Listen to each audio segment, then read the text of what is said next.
going to be helpful. Just spin those turntables real good, though. Big ass gorilla hand spinning tables. Welcome to the Mutant Epoch. This is High Desert session number 30. We are hopefully going to keep the stream up the whole night. Maybe. Yeah, we had a really bad microburst storm come through last Thursday, lost power for a couple days, and it more or less destroyed the power infrastructure of my town. It was most people described it as a 20-mile wide tornado. So we are having some power and internet issues of just like things dropping off because all the pole pigs keep blowing up. But we should be all right. I'm thinking Faulty and Rune are either going to be late or not going to be able to make it today. We're going to continue on anyways. We got plenty of people here. We got Bliss, Ara, Beans, and Pat. Well, like I forgot. The characters in front of the monster. We all run. Pat, I don't know why I almost forgot your name there for a second. I'm like, wait, who's this guy? I've known you for 21 years. I'm the guy with the face. I'm like, oh, wait a minute. Okay, I'm gonna play the intro. I gotta make a new intro. And you guys killed that thing. I knew what this was about. Yeah. It died literally like I played it on the intro. It was the one round. Basically. Yeah. Good starting screen with Faulty's drawings right there. Okay, let me grab the link, send this out. Gross. Yeah. Yeah, what is the tag right now? Is post-apocalyptic still a tag used? I think it's post-apocalypse, not post-apocalyptic. I think post-apocalyptic is dead. Yeah, right? I'm fairly certain it died out as a tag because I haven't seen any traffic on it lately, or very, very little. I think the last traffic would actually probably be one of my posts. Yeah, it's just wild. Yeah, I'm trying to find where the community is hidden out now. They're all hiding in the bunkers. Cheap, right? I mean, if you really, really want to accursed yourself, just put on the furry tags. I've tried. The furry people are afraid of me because I'm new. They're skittish, like animals. They are, because they've been abused so much. Like a proper predator. Here's what you do, Tim. Yeah, Ara, you need to be my in, man. We're doing this beast human game. I need I need some furries to help me out with some stuff. Trying to build a whole fur society. Yeah, that's all I ask of you. Trying to build a whole fur society here in the Underwarrens, and it's gonna be great.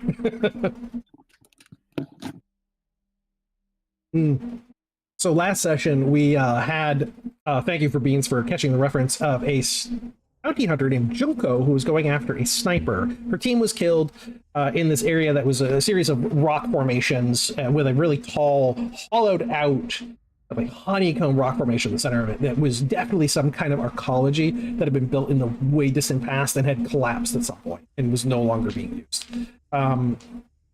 Cinder, you had a pretty good fight with that person up at the top there where you came in contact with them when you were stealthed. Yeah. A couple 10 seconds there, and then Beans, you had you had Rhea shoot from pretty long distance, like a crack shot through the dust and the haze. I think that was technically out of range for her gun, but that's fine. The wind will say the wind caught the bullet. Rule of cool. Yeah, what did you get? You had a 99 on your roll. That's what screwed it all up, or you had 100 on a agility check? Was it Bliss? Yeah. Yeah, I think it was a flat. That really sucked. 1% chance of failure, and I roll a 1%. It was gonna happen eventually. Oh man. I think that kind of covers most of what we did that last session. You guys you got your gear, you got the robot's destroyed. I have chicken parm sandwich now. I love a chicken parmesan. Technically, it's with noodles as well, so it's a noodly sandwich. That still counts. Mhm. I like it with actual. I like my chicken with pasta, just a little bit tastier. I am seeing the stream's current bitrate is a little too low, so it might disconnect at some point. We still kept recording. We uploaded it into YouTube later after I compressed the file a bit. And I finally organized all of the past episodes in 2 different playlists for the first campaign and the second campaign. Even though the first campaign's technically got a mini campaign inside of it, I did not split that out. I think I kept the numbering system going from those ones. And this one, I reset the numbering. It was a little bit easier to split those up. So we've spent some of this week kind of writing about Colossus, which we're coming up to in this part of the adventure. So, Bliss, you've been kind of like determined a lot of how Colossus was initially going to look like an Egyptian themed, right? Yep. And so we kind of ran with that as a basis. And this isn't like Egyptian themed where it's like you're not walking into an Egyptian museum. I try to use a lot of vernacular and belief systems from ancient Egypt, specifically the Old Kingdom. Bring out some iconography for beetles and the whole day-night cycle belief system that they have for the I have to get my notes out because these are all esoteric Egyptian. The Masektet, the boat that goes into the underworld and takes Ra through that whole process. Comes up into the surface and travels across like the 12 deities. And so we use bits and pieces of that in order to kind of like create their belief structure and system. And we also took some stuff from Indian holiday cycles for like the Festival of Colors and the release of emotions and rapid abandon. So like these beetles actually have like an orgy period where they just like do a bunch of drugs and have sex during the solstice. So that's gonna be fun. As one does. As one does. You gotta have that. Beatles, man, they're crazy. Oh yeah. Oh okay. Yeah. Ara just posted that chicken parm. Like yeah, I don't. You put butter on it or I put fake butter on mine, but I always put butter on old pasta for some reason. Ara muted himself while he's eating. Typing. It'll let us know. Mhm. In a minute. No butter. Boo. That's fine.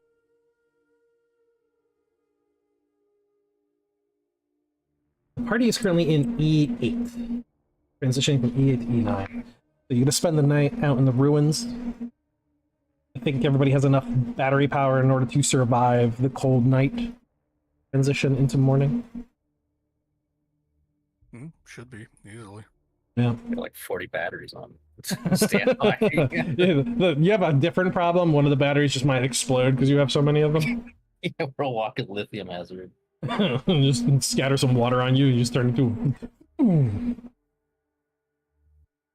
Does anyone smell ozone? You're a potassium bomb just waiting to go off. Yeah, so that's fun. Everyone stay away from the rabbit.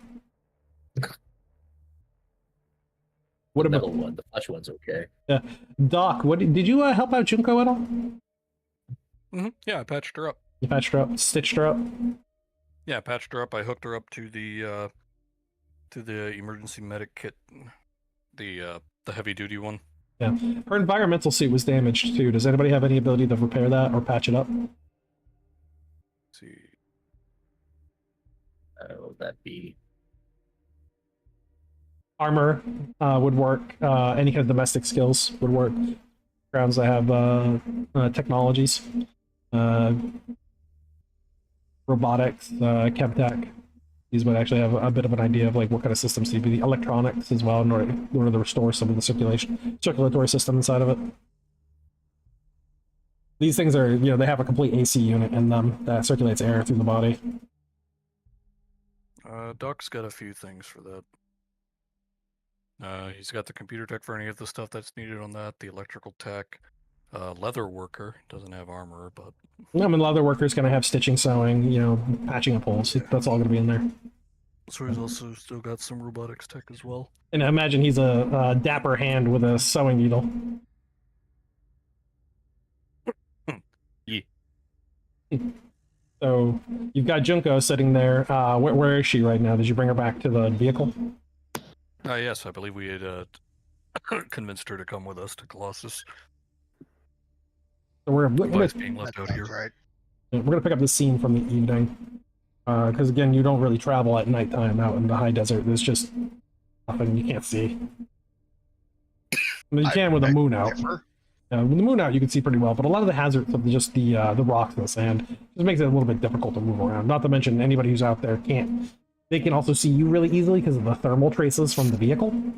All right, that's fair. I was gonna say Cinder has 100-meter night vision. Oh, and yeah. high accuracy. So I mean, if you went slow, I think he'd be just fine. But he can't mask the thermal. Yeah, that's the Are we biggest draw. roughing it? Hmm? Or are we going back into the bunker?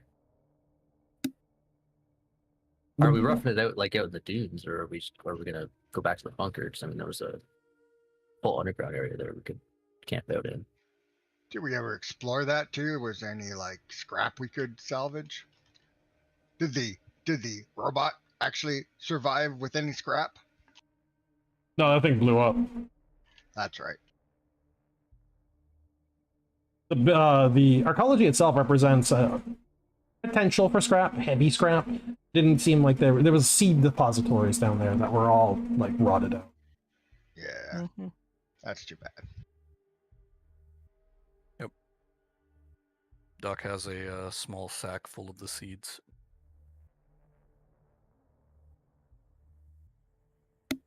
Some of them Go to seed. fossilized. Yeah, some of them fossilized fine, so they probably still can be planted. Hmm. No matter what, there's some form of DNA that can be extracted from this. Ooh. We should gather up as much as we can and bring it to the beetles. They like shit. Literally. Mm. Yep. Maybe they'll like rotten stuff like they like shit. I would say, Cinder, your character would probably know quite a bit about Colossus because Whitehole would have been like monitoring them for a while. Their technology would have been kind of concerned. Well, I'm also acting from the encounter we had with the beetles at Copper Dust. True, they do collect poop. Yeah, that was real apparent. Yep, they like poop. They love it.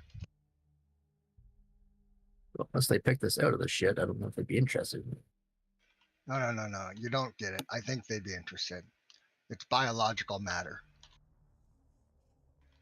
They like that better than metal scrap and plastic scrap.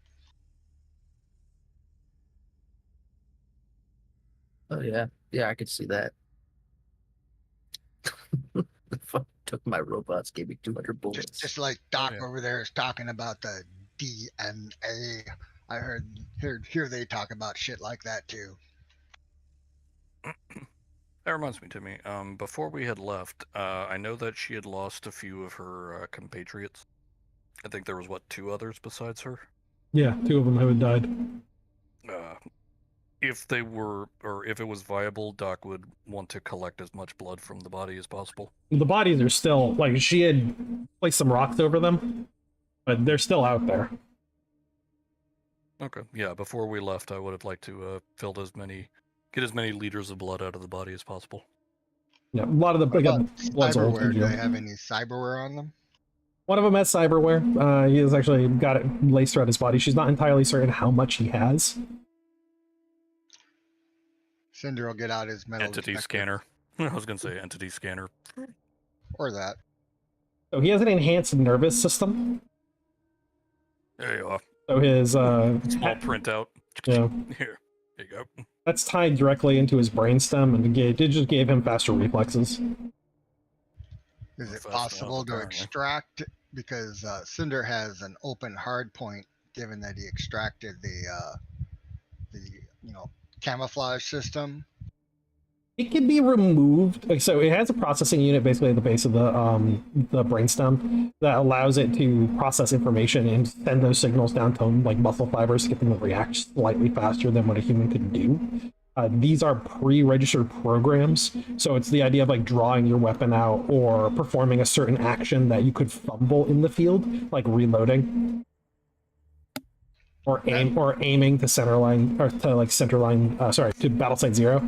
It's stuff like that. It wouldn't like you could get it to squeeze a trigger, but it's like there that you can like switch it on and off to kind of like take over certain kind of automated responses, so you don't panic and fuck them up. It's literal muscle memory. Yeah, literally a muscle memory, a programmable muscle memory. You can extract this from the body. The control unit itself is just at the base of the skull. You literally just cut it out. The nerve endings themselves are grown attached to the body, so that's a bit of a process, but it can be re-engineered. It's just you gotta go under the knife. Okay. Yeah, if possible, I would have just grabbed both of their corpses and stockpiled them into the Yeah, you can wrap them up. into the crazy train. Of course, getting consent from the only person who could claim ownership for them. Junko doesn't. She's like, I picked them up over in Greywater as a part of this package deal. Doesn't really have too much attachments to them. The beetles over at Colossus will take the bodies though. Good. They can take what's left.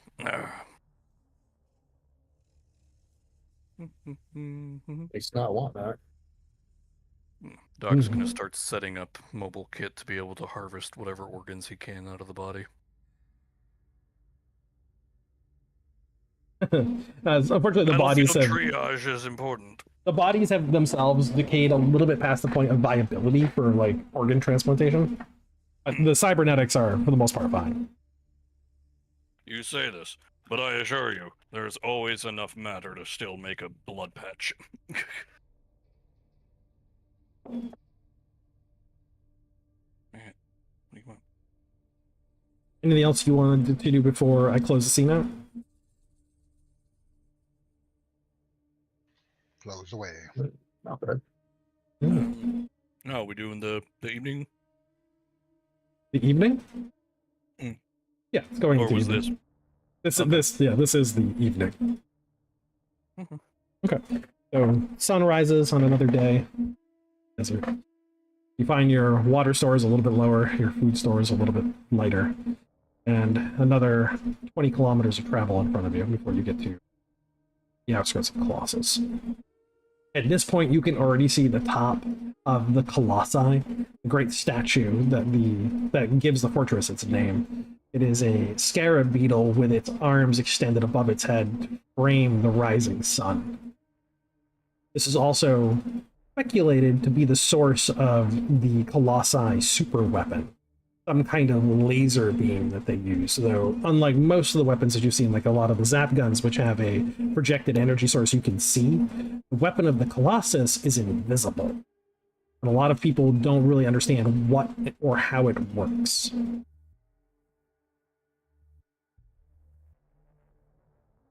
They just know that it has the ability to cause horrific damage to those who bring themselves against Colossus. Oof.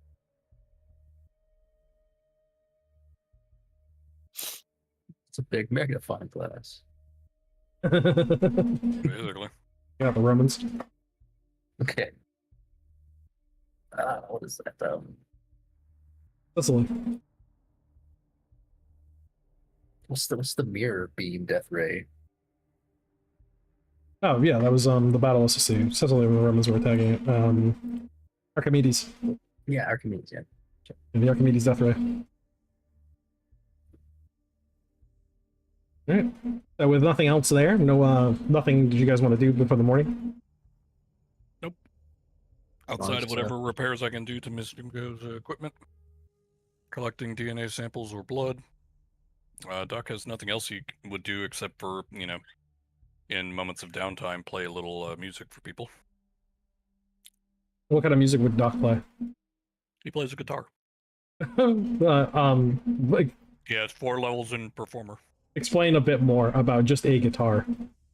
It's a standard classical acoustic guitar. Would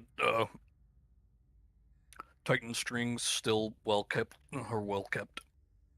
Wood lacquered whenever it can be. How big is this thing? About the size of a generic one. I didn't know if it was like a uke, Yeah. No, Well, not a ukulele. ukulele. It's an actual guitar. an actual guitar. So a steel 6-string guitar that he's just playing desert tunes out there. Yep. Out on the road. Every now and again.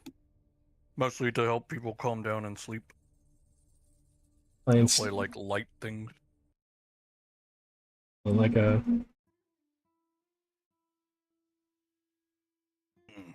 Maybe like Fade to Black or something like that. No, I just put up Sardana, which is a guitar song that we used for one of the previous sessions many months ago.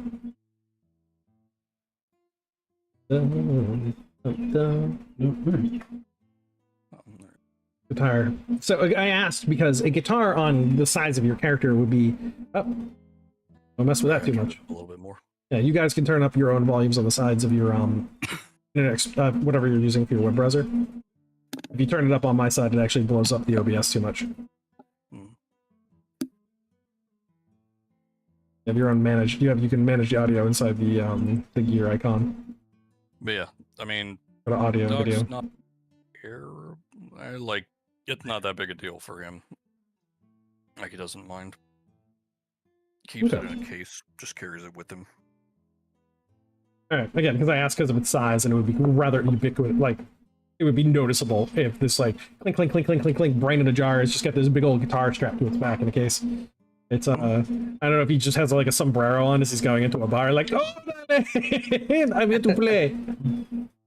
It's really Sancho in disguise this entire time. No, Sancho brand too big. We never fit in that jar. You slap a mustache into the front of your brain dome. Hello. Hello there, my sweet honeys. Let me play for you. It's one of the ones that like spin. Oh god, no. Alright, so if there's nothing else, then the convoy heads up to Colossus. In the distance, rising up from the south sand sea towards the feeding grounds, you see a shadow of a creature moving across the horizon line, and it defies imagination in its... At first, it looked like a cloud formation with maybe buzzards moving ahead of it, until you saw its undulating neck and massive wings extend out to catch the heat rising with the sun and unfurling them to rise up on the thermal not thermals, to rise up on the thermals. Like thermal trade wind. Yeah. Something. Would anyone want to take an estimate at its size from the distance that it's at? Half a kilometer. Let's see. What would I need to try to estimate it? Intelligence, type C.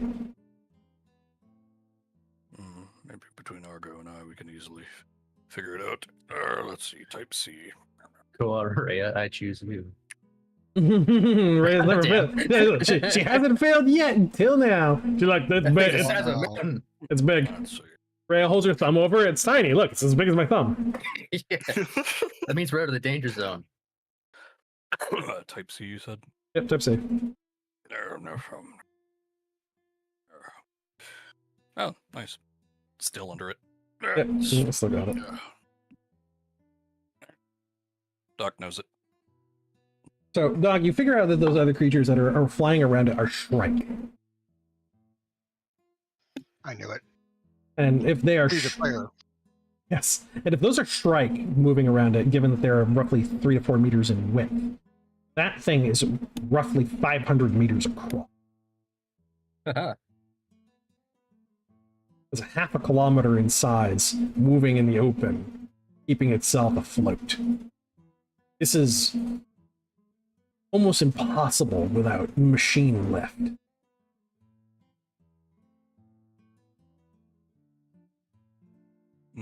Thankfully, it's not moving towards you and is moving away down to the southwest.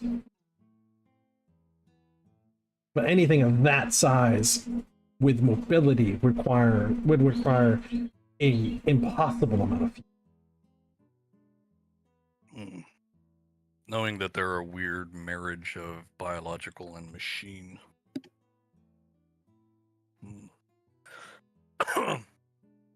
Extraordinary.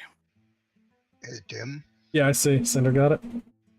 Yeah, but no. Secondly, I know it's way, way, way out of her range, but Rumred would like to try to scan in that direction to see if it's emanating anything on the psychic wavelength. And it is. Again, this is the same thing she get when she's dealing with animals, where she can feel that there's intelligence there, but not always able to decrypt what that intelligence is trying to convey to her. Right. This feels like I've described a whale beneath the ocean. This isn't just a whale, this is the wave lifting the boat. She feels that pressure of a being with an immense mind. Now, it is not an intelligent mind. It has very crude feelings: food, shelter, procreation. But does she think that any part of its unexpected capacity for lift might be psychic in nature, like telekinetic flight she now knows how to do herself? If it does, it's not displaying any of those attributes. It seems to be mechanical or biological flight. Just, Yep, that's her specialty, so I figured she'd check on that angle. yeah, the amount of energy it's consuming, though, is alarming. Just to be able to keep itself airborne.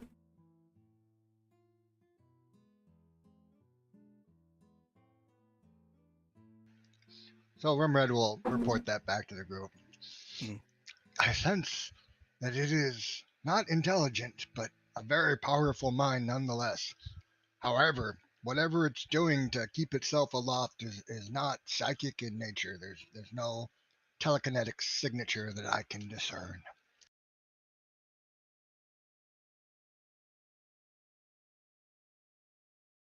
Well, that's good to know. They'll rape our brains. Is that the one from Copper Dust, or is that a different one?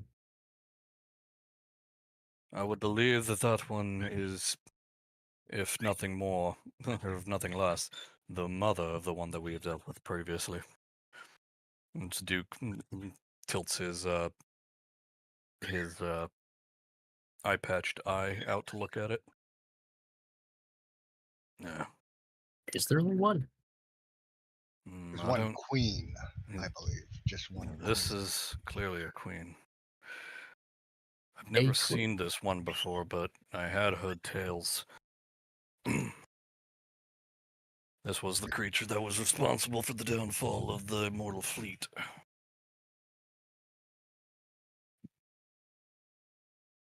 Red snaps your fingers like that's the it's not birds, right? Mm-hmm. A cacophony of avians, more towards the north.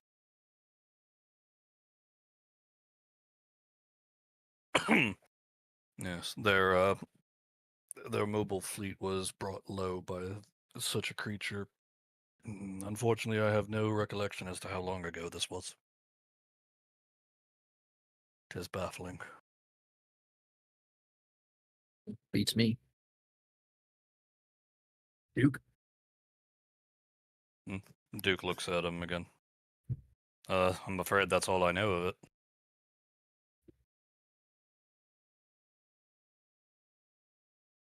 Again, I've never once seen this creature. Save now. Yeah. Isn't there an intermediate species between the standard Shrike and the Shrike Queen as well? There is. There's the bomber and the Shrike, which are quite large. 30 to 40 meter wingspan. Didn't we see one of those when we were around Copper Dust? You did. It was very, very high up, but it did not engage. Right, we didn't want it to engage either. Yeah. Yeah, it Like, flew no, by it's the good. one that the one that was brought down, and then just kind of fucked off. I never killed one of its babies. If you can call them that.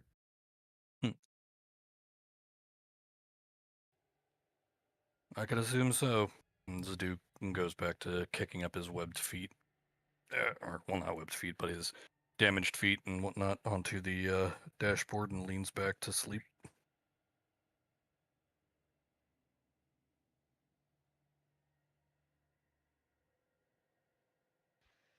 So we're driving, right? Yeah. Yes. Got it. Can't you feel the wind in your hair? No. How dare you? I have no hair. I haven't had hair in. Cinder's bald too.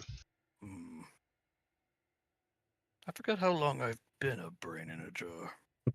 Bald everywhere. He looks human, but he's bald. I think he was asking if Fair enough. you're the equivalent of like being dipped in a vat of Nair. Hmm.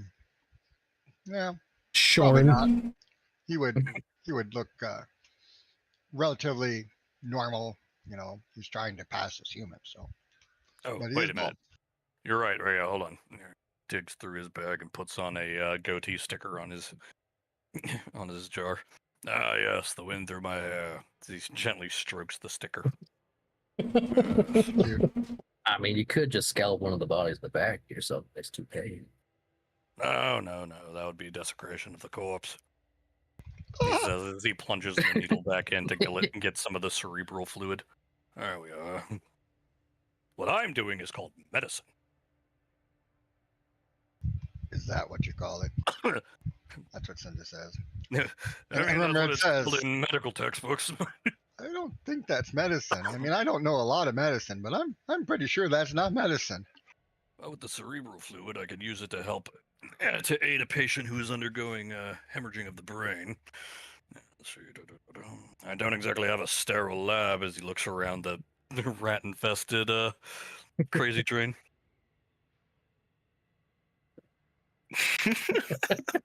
How dare you, Tim?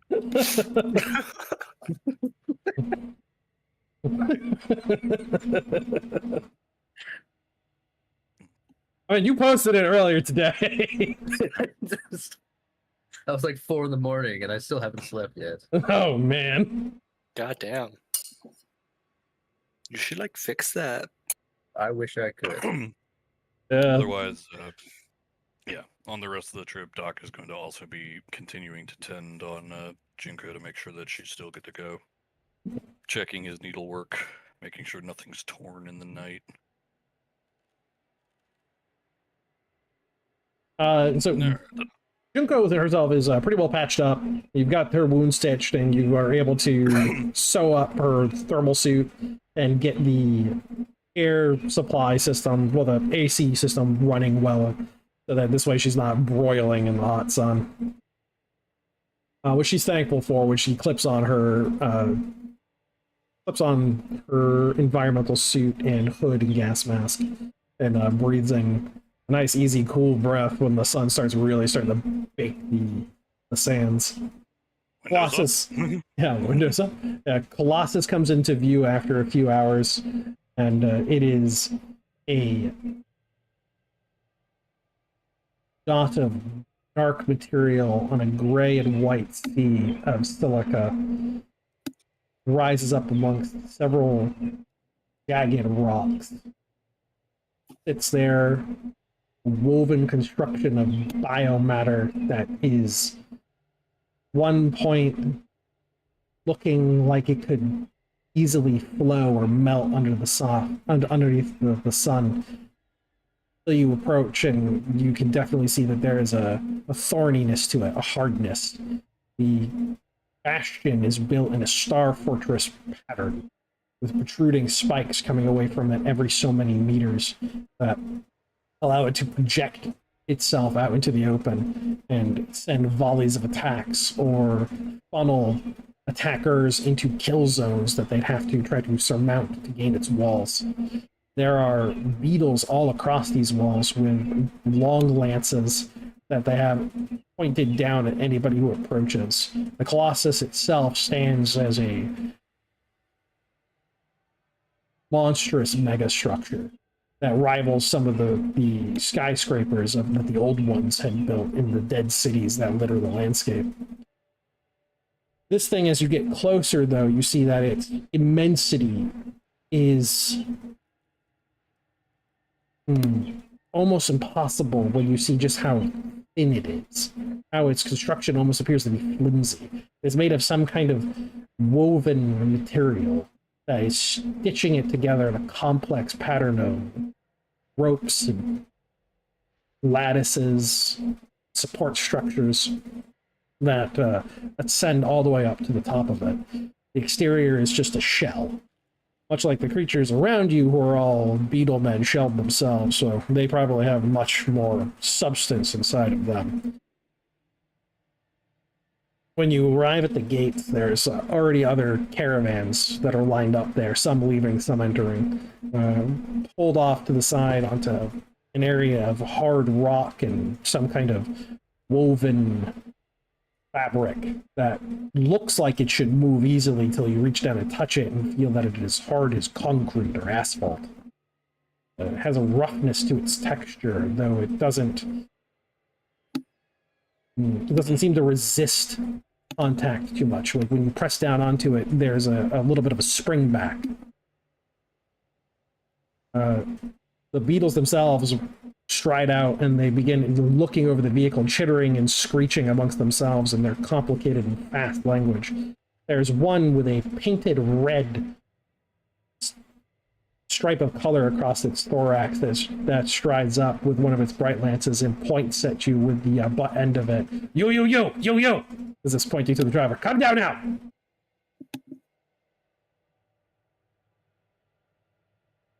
Well, that would be crazy normally. I was just saying, Yeah. Yeah, points to the driver. Duke will hop out. Yeah, Who's the backup driver? Duke will just hop out. Stay thy weapon. You hear a metallic as the weapon comes down and it stands there. Hearing almost hostile in its posture, though it's hard to tell with this alien looking. Mandibles click. Alien looking creature. I'm currently looking at something that might easily be a snack. Anyways, Duke looks up at him. How may we help thee? Inventory. Purpose. What was our purpose to come and tickle us? travel I'd missed- mostly. Yeah. We were traveling through on our way to get to 86. Tim, did we ever decide on a route? We had like 3 options, and I can't remember what we decided on. You decided to pick up a guide in Colossus and take them to bring you across the feeding grounds through E10, if necessary, to get to 11. Basically, just go straight across. Rather than, because the other possibility was to go up the caravan road, get to the mountains, and skirt them down from D10 to E11. Right. But it looked like just sprinting with the vehicle, you could sprint across E10 pretty easily. All right, there you go. That was our We're purpose. looking. Then we look to acquire a guide. Mayhap rest for the day, and then proceed on to 86 from here. Quick As for aside, inventory, like I gave him a general rundown of what we have. did we get stuff from the bunker? I guess I talked about it, but I don't know if we did it. Yeah, I see no reason we wouldn't have taken a crate of the Seeds? seeds. Yeah. Well, what we could bring, I mean, if we could bring more than one crate, I'd say we bring what comfortably could be fit into the crazy mobile, whatever it's called. That's Crazy it. train. Probably about 500 kilograms of just the old seeds. Yep. 5 totes of them stacked up.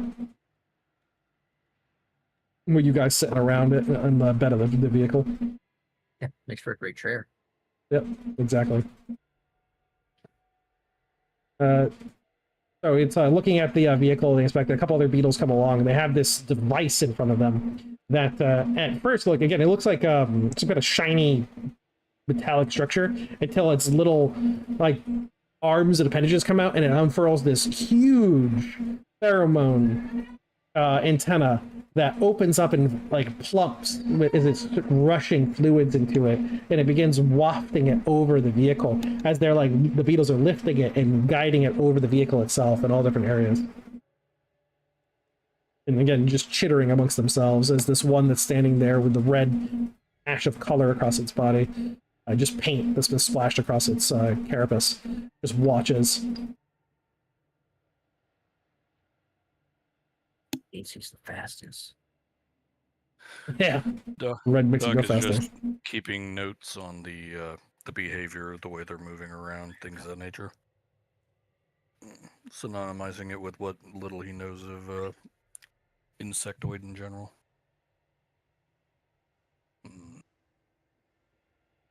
So after, if you have no questions for them as they're just kind of going through, like poking this bug like in your faces, like literally having it, like bringing it very close and its antenna like touching you and then moving away as it's going through all the inventory as well, just kind of exploring each thing. Rumred wants to just do a passive empathy scan. They are mildly psychic, like they have like there is some kind of psychic presence here. It's very low grade. It is shared amongst all of the beings here, but not like it's not like a eusocial thing. I will be right back. So it's not like they're all like being commanded by some like larger intelligence or being driven by like pheromone traces. There's just a very, very close, almost prescient sense that exists amongst each of the beetles. Like they preternaturally can predict one another's like motions, thoughts, feelings, and she can kind of get this sense that they're very deeply connected to them. Cool. But like empathy wise, are they just curious? Are they suspicious? No hostility, and there's no suspicion yet. They're literally just seeming to go through the paces of checking a group out. Got it. Also, she's having a bit of a problem. There is human in there, like there's human intelligence, though again, it's mixed with a lot of alien. And there's a lot of things that might be threatening that she's not going to pick up on as cues. She's going to take a little. She just has to figure out like what are the colors, like, what do they mean? Like stop isn't necessarily red to them. And there's going to be also some social constructs in there that do things. She also senses that there are 5 other much vaster, larger intelligences within the fortification, somewhere down below. These things are quieter. Their minds are more disciplined and collected. She can't really peer into them, but she can feel their existence.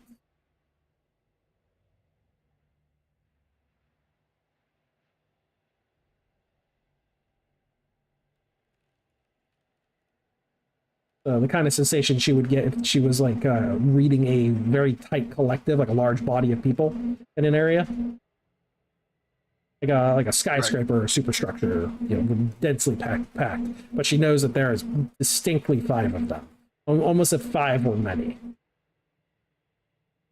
it's a little bit confusing. Sure, she'll just glean what you can. Argo, have any interest in like what these creatures are doing? Maybe a tinge, but nothing much. Okay. So they seem to have nothing further for you. They instruct you to bring the vehicle into a clearing on the inside of the fortification, and they give you a designation that has a number and a letter to park. Like stay there, and that the fortress is open to you for trade, for any kind of commerce, for sleeping, for the acquirement of sustenance, water, or medical attention. And that's they all just kind of like break away and go on to the next vehicle that's coming up. A group of travelers that have a sled behind them that they've been dragging through the sand seas, and they are tending to some people that have wounds that look to be inflicted by zap guns. So they're already like segregating and separating people with wounds, and it's all pretty run of the mill. There is a bit of like there is one woman though. She starts to become very agitated as the beetles surround a young person, and this person they pick them up and the body is limp, and it just kind of like you can see that the person is not responding, and the beetles themselves are becoming agitated. And they're beginning to like drag pick up and take the person away. And this woman begins screaming that they're like, no, they're taking my baby, they're taking my baby. And the beetles are like just not really caring that she has any input on this. They're just kind of walking away with this, from all intents, looks like a corpse. and like a few of them are stepping forward, like trying to. You can see they have little what is what are little feelers called? Palpate, whatever. They have like little tiny feelers that they're going out and they're trying to like massage her, and she's batting these away and trying to get them to like get off of her. And she's like, "No, don't let them take my child." So if you guys have no interaction to that. Hold on, what happened while I was gone? So a woman. Okay, so the Beatles came across a group of people that looked like they had received wounds from zap guns. They had identified that somebody in the group, a small child of some kind, was probably dead. And the Beatles had scooped up the child, wrapped them up, and were carrying them away. And a woman started to freak out that they were taking her baby and that they were going to eat it. She is insane with fear. And there are basically a few other Beatles have come up to her and they have these like long, like fleshy sensors and they're kind of like massaging her with them and she's freaking out even more. So to the outsider, it looks like they were like wrapping her up in something. Doc will begin kicking his feet as he walks over, or as he, spiders scurries over. One moment, please. They're humanoid? Yeah, humanoid. They're mutants. Yeah, entities can, okay. You, with the child. One moment, please. I'll go ahead and scan for vitals on it. It is a almost dead individual. Mass dehydration, very minimal neural activity. Person has already suffered a sunstroke.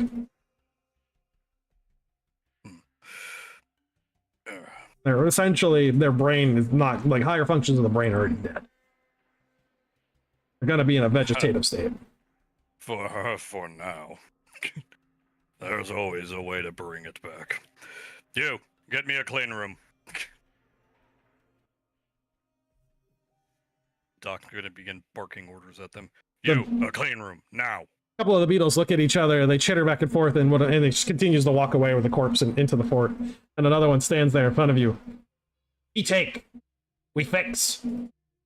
That's what I am, a doctor, as I show the bag that clearly has the Red Cross on it. Now stand aside. No, you come! As it, like, points to you, and then it just walks away. Alright then. Ma'am, worry not. I will do all I can in my power to save your child. Try to negotiate with a hysterical individual, then. As a brain in a vat. Yeah, what's your appearance score? 13. Alright, so, one... I'm actually a very lovely brain. It's your little stickers that make it better. I mean, you're still a gross abomination against all science, but we'll see how this goes for you.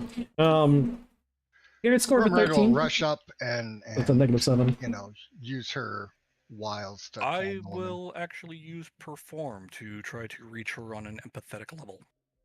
You gonna do a little song and dance? No, doesn't have to be that. It can be just as easy as the spoken word. No, I got you. Yeah, you're going to use almost like a cult leader. Yeah. Yeah, so, yeah, go for it. Difficulty is just going to be 1 degree harder than it would normally be. Okay, so let's see.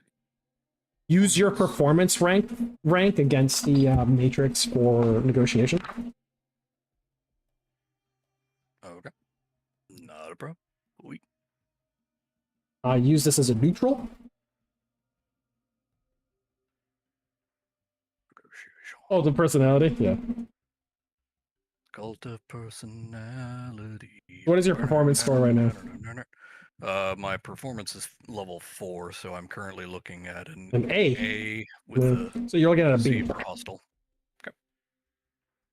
Alright, hold on. Let's see. Will int appearance divided by 3. I really need to just keep that tabbed elsewhere so that I have it available. Let's see.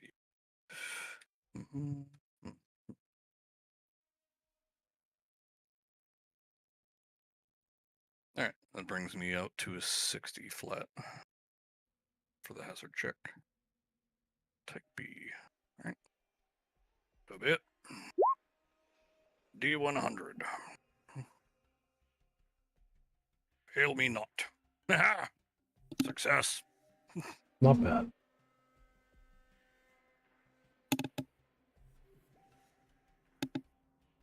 Okay, so the woman is. Though I may seem monstrous in my current form, I assure you, I am a doctor. Did it actually work? Telling somebody to calm them down. It's a first time for anything, right? Yeah. Mom! I'm thinking she's in shock. Right. She stops screaming and just stares with her Faints. mouth open. And yeah, that's good. Yeah. You go up If there. need be, I have a mild sedative agent I can slip her. Oh, there you go. You just go up there. You do the other performance. Spray a little thing in her face. Oh no, it was gonna be a needle. A needle. It was gonna be a needle. Little scratch across the back of the hand as you hold it in your little claws, Needles are like, so much ma'am, better. ma'am, it'll all be okay. Stab! She's having a stroke! And then walk away. I will ask the beetle stop prodding her with the thing as well. She's clearly distraught and doesn't understand that you are currently attempting a pheromonal treatment for solving hysteria. That's right. You have your tracker there, so you were actually able to pick up what they were doing. They're causing a pheromone inducement in order to bring down her adrenal reaction, in order to calm her down. It was working, but again, the lizard part of her brain was just in full panic mode. Yep. Fight or flight response was a little bit stronger she than just didn't that get calming into- inducement. Yeah, she didn't get straight into fight right now, so. So with a little bit of performance and a little bit of drugs, a little bit faster acting than a little bit of pheromonal inducement, you're like, what? I'll ask the beetles if they can bring her along as quick or as soon as they can, so that she can at least be present. Yeah, they're like, She doesn't yeah. have to be in the room. But... You see a couple of them like bob up and down where they kind of flex their, what kind of like counts for their knees. And they flex up and down in a way that seems to be nodding for them. And they scoop her up. And the two that do, they scoop her up and they have their little feely things. These ones have like blue and white painted across their shells.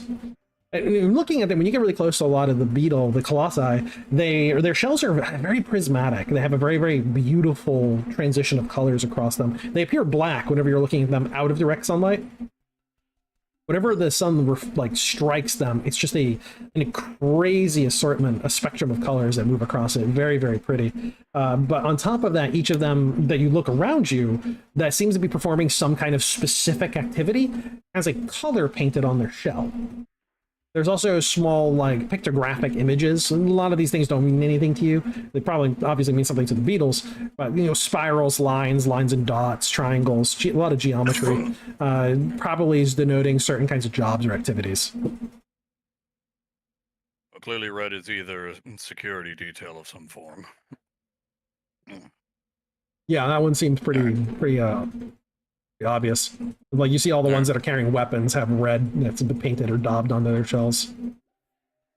Doc's gonna go ahead and proceed to his patient now. This way it will also free up for the others. Go! Brazen probably driving the vehicle then into the parking location. Yes. Move, drive. Move drive. Gets there super fast, but they didn't tell him how fast to get there. That tongue lolling out of his face. So in the interior itself, you're sheltered by the Colossus that provides a very pleasant scattering of the sunlight so that you're not in total darkness. It's this nice diffuse light that softly illuminates the entire cleared ground. The ground is natural sand that is very fine and soft to the touch. When you go down and step in it the first time, it goes about an inch down before you hit something much firmer beneath it. But this clean sand on top of it, you could tell, is quite sterile. Which means they probably take some time to recycle it and clean it and then replace it. You're not the only ones here. There are several other people, caravans, travelers who have set up their vehicles.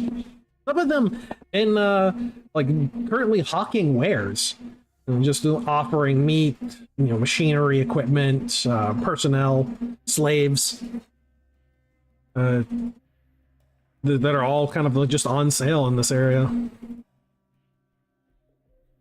mean, we have been pretty sparse on slaves lately. Yeah, that's because they're not allowed in most places. High Rise doesn't allow it. Greywater is kind of non-committal to it. So close to Bittertoe. Greywater's like, we are legally obligated to tell you that, as they're like slowly panning their eyes towards them, that we are not affiliated with the slave market in any way, shape, or form. Right? Like just the most deadpan, like clearly written answer. But like right on Main Street, you could buy slave collars. It's like slave collars. Or that slave that gets out of Also, line, or that wife who won't cook. Recreational Wait, use. wait, what? area. Children Better acted let up. the Slave message collar. Yeah, I see. Sander's going to start using his communicator scan for white hole signals. Now, there is white hole signals in Colossus itself. Okay.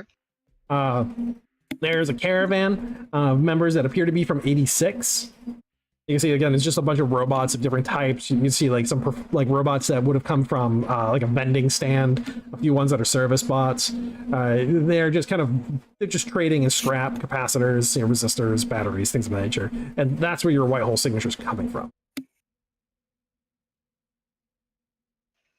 Okay, I guess I'm not clear. They're coming from the 86 caravan and Yeah. inside, or both? The or 86 caravan itself, like that's where the signal's coming from. They're in Got it. Colossus. They're like parked fairly close. This is about a 300 meter square parade ground. Right. Ray is gonna buy some popcorn and survey the slave pens. In So- the market there, little bunny?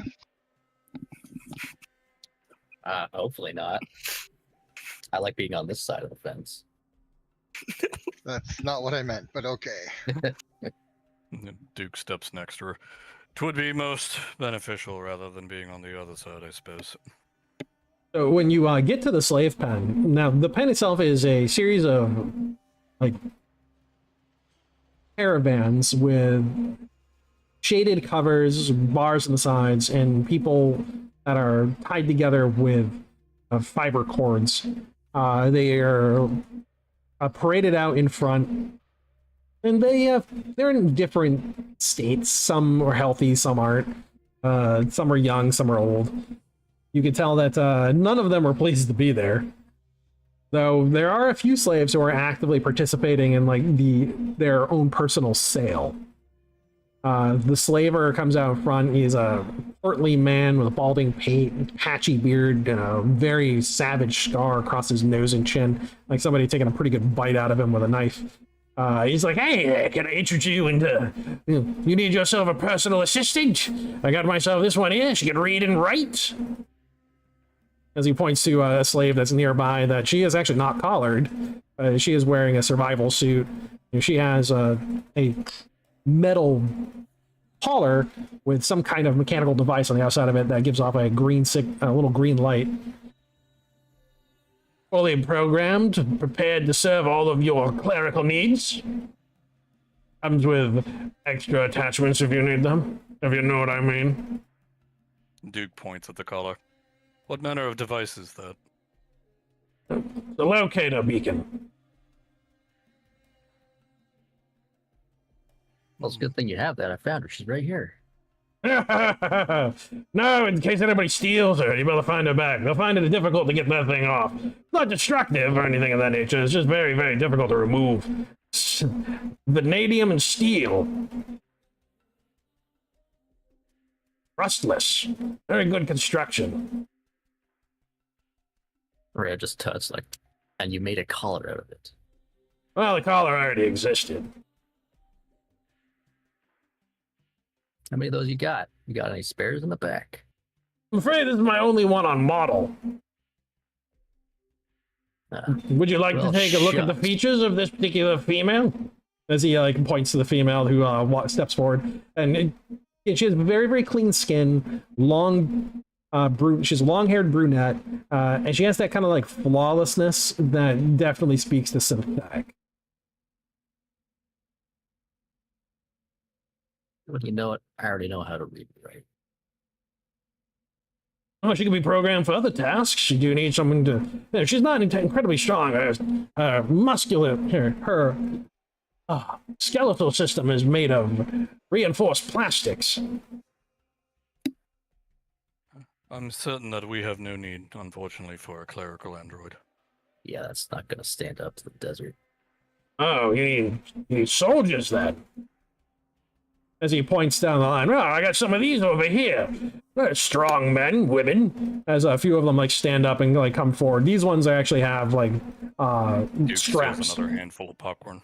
They have straps around their wrists that are bound backwards. These ones here. The Colossi have said they can be reprogrammed and set for, well, less independent thought. Criminals. As he like points to this one. Like this one here, double homicide. This one here, theft, larceny, attempted murder. And he goes down to the last one that seems to be like a teenager, a bit older. And this one here, water thief. Despicable crimes. But why hang them in Greywater when their flesh is still something that can be used? Yeah, perhaps for menial labor, but I wouldn't want to fall asleep next to one of them, having them watch me. No, that's why I brought him here. I already got a deal with the Colossi to help reprogram some of their more aggressive tendencies. Calm them down a bit. Give them another chance at life. Clean slate. Although, the other option was the hangman's noose. And all of these ones here volunteered for this instead. It is no easy feat to face one's own death. Yeah, the face with being reprogrammed, quote unquote, just the air quotes. I think I'd take the noose.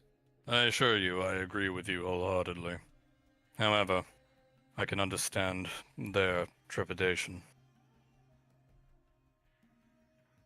Not all are raised or forged with the fire to accept or embrace death so quickly.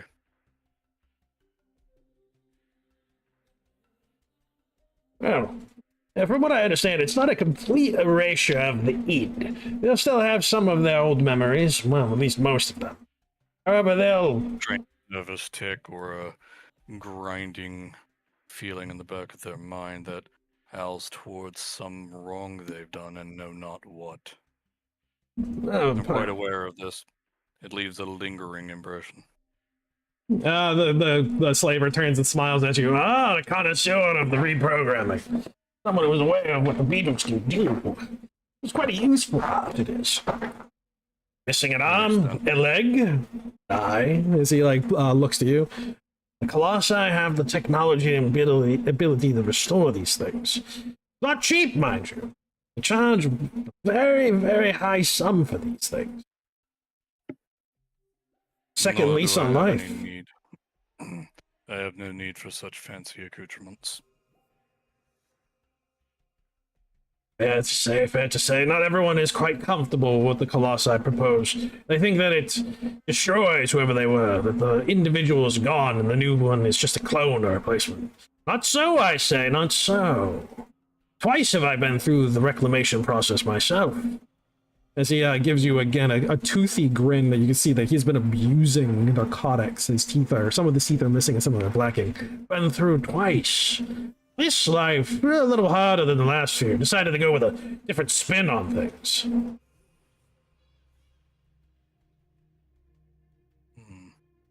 Duke's one eye narrows a little bit. Do I dare, man? Fascinating. Duke waves his arm over to Ray as if, after you. Do you want to elaborate on that a little more? Go on, tell us how grand your life is. Grand? Well, I'd say my tastes are a little different. Gave myself a resistance. Gave myself a resistance to a few different exotic narcotics. Want to experience things that the human mind wasn't always able to do. Kind of didn't go well every time. Planning on my next retirement soon. After this sale, I think they'll have a Capri tank ready for me.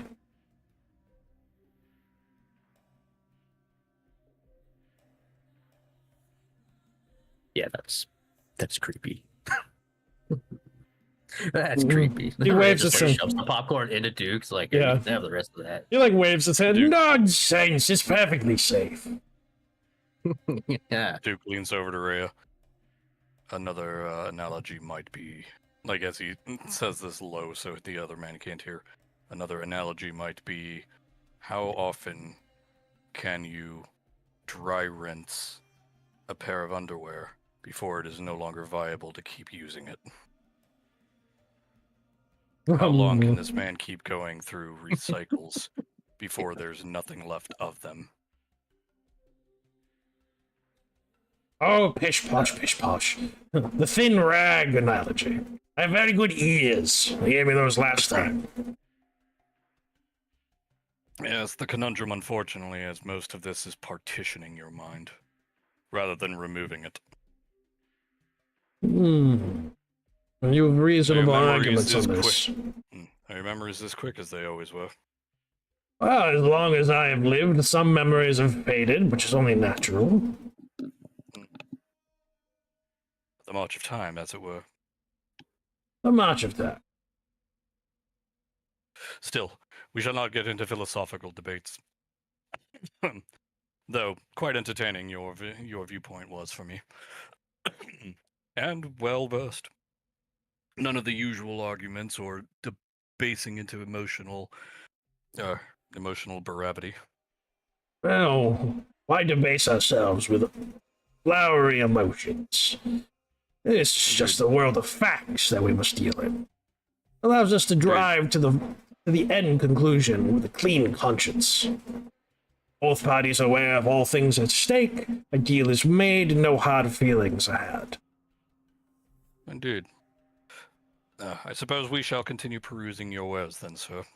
Go, Mayhap we might be able to reach you should something pique our interest. go, explore. Find what you want, find what you need. Allow me to provide. Why, thanks to you, good shopkeep. So what do we got? So Rumred's gonna go look. So Cinder just typed up that Rumred's gonna go like with the distressed woman. So she went with Doc. Yes. So Argo She's trailing after unless the beetles stop her. No, they don't. They're like literally no door is closed. It does get a little confusing when she enters into the complex itself, which goes quickly underground on a ramp. No stairs anywhere. Everything's ramps, and it's a maze of just networking tunnels that don't really seem to have much rhyme or reason to them, and there are no indicators of like what goes where. It's just kind of like one channel opens up into a bay, which opens up into a hallway, which opens up to more bays, and there's really not this like distinction of separation of a location like in a dining room or a house or like a closet. Everything that doesn't need a wall doesn't get one. Okay. So there's a lot of things just kind of sprawled out. Any of the walls themselves are kind of more human constructs. Or if they're trying to contain something, like say if you had like a sanding station, like you probably want that contained with its own ventilation system so it doesn't spread out all over the place. So contaminants are contained. So it's kind of pretty quick to pick up on like when you're moving through, like, okay, so that's a wall, there's something back there that I don't want to spread out. Or they don't want you to easily see without like walking in and like almost the wall is there to provide privacy for you. You don't have to witness what's on the other side.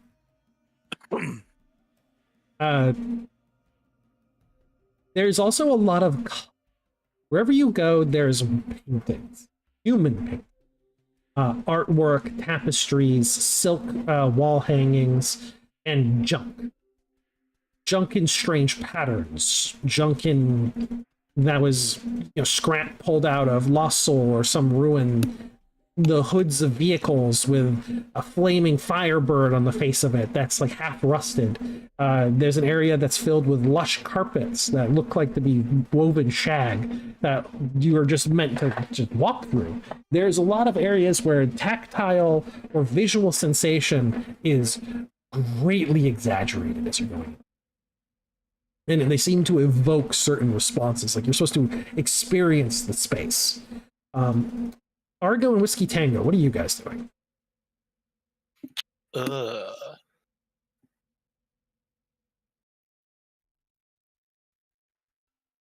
Honestly, not much. Argo might go exploring to go see if there's anything you could work on.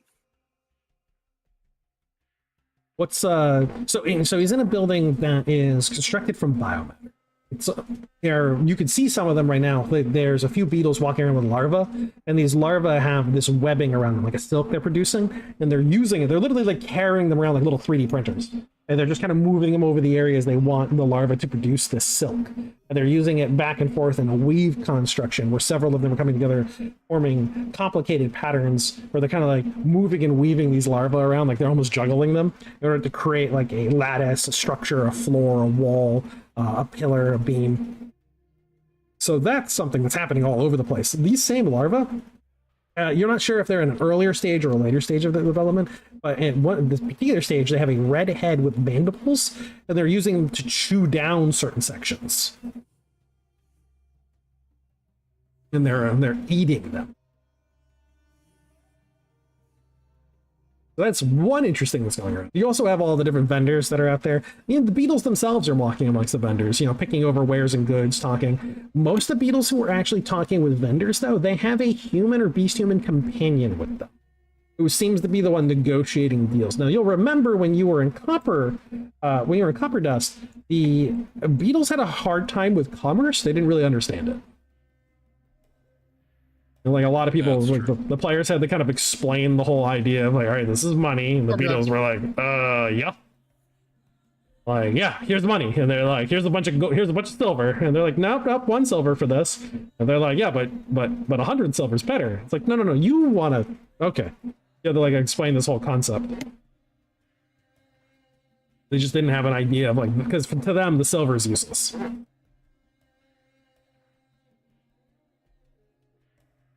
And it seems that they revert to that way of thinking pretty quickly. I'll go in with we'll probably be looking at the wares, seeing what they have. So the people bringing in stuff, it's a lot of artwork, chairs, a lot of furniture, a lot of artwork, a lot of tchotchkes, personal effects, and the beetles do quickly snatch that stuff up. You ever been to a flea market before? Yes. You have the people just hawking like tons of just like, okay, this is like a yogurt cup that's shaped like a troll inside of it. I don't know, like, why is this $10? And the beetle's like, that, I want that. And the advocate that's with them is like, are you sure you want the troll with the pink hair? And they're like, absolutely that. That's what I want. Like, okay. Like, and yep. Yeah. Did we lose? Oh. Let me ask for me. Hello? Hello? Hi? We're all here still. Hello, can you hear me? Oh, yeah, we can hear you. Okay. I was just asking if there's chemical stuff too, because Argo's got like Chem 5. Yeah, petroleums, chemical substances, plastics. There's a lot of things that the beetles are selling to the vendors, which are IO components that are put inside strange looking containers. Phosphoruses, biolubricants, alcohols, isopropyl, things like that. A lot of machining fluids and oils. There's a lot of raw chemicals too. And you can see like their chemical name, or well, their atomic name is actually on a lot of these like woven barrels. Argo will probably be looking at that kind of stuff as well, looking to hopefully improve his chem tech and make stuff. So there's a lot of like neutral chemicals, some reactive chemicals. You can see that there's a delegation from 86 that's buying up a lot of reactive chemicals, things that you can only guess at what they're using for. Definitely heavy machinery and manufacturing. How the beetles are coming up with some of these components in this era, like these are like highly refined, 3/4 stage pharmaceuticals, and they're making them somewhere. The only people that really have the technology to do that are arcologies. High-Rise can make some of this stuff at limited quantities, but the quantities you're seeing Colossus produce are approaching civilization scale. So, like, they can produce hundreds of liters of this. You don't know in a day or so, but like just on what you can see here, if this represents like a typical trading day, they're making a lot to like a city manufacturing could be supplied off of this.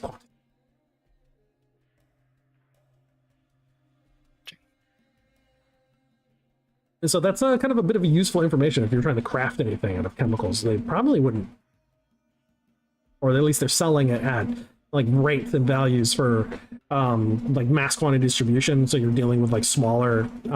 You're basically going to get value out of it. You're not going to pay as much because they can produce more. Not as rarefied. Good to know. Yeah, but it's mostly 86ers that you can see that are here picking things up. Robots.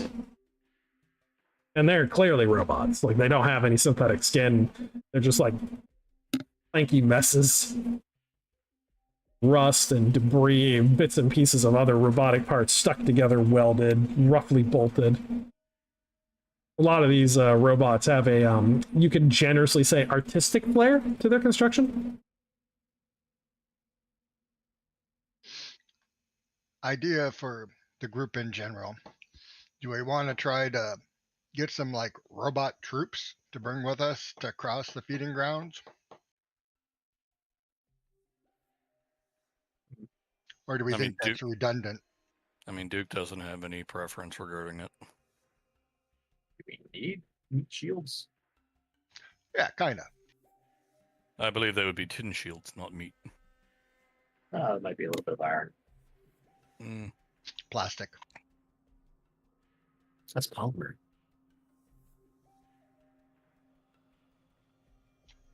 I mean, well, what are the prices, first of all? I was going to say, maybe have Argue look over them in WTF and see if there's anything worth trying to negotiate for before you ask even a price. And who's selling this again? Is this the 86ers? Who's selling these? The robots? Yeah. 86ers sell robots. The everything that the Colossi sell is biological in nature. Right.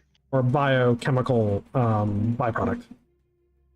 Oh, speaking of that, do they have anything like, I don't know, bioreplicas for sale or anything like that? So the Colossi themselves don't sell people. That would be the other vendors do though. Got it. The Colossi have no problem selling themselves. Interesting. Into services, basically contracts. Right. And you can easily like there's tons of them up there. They're like, yeah, well, we'll guard your caravan. Feed us. Like that's all you want? Like, we want a lot of food.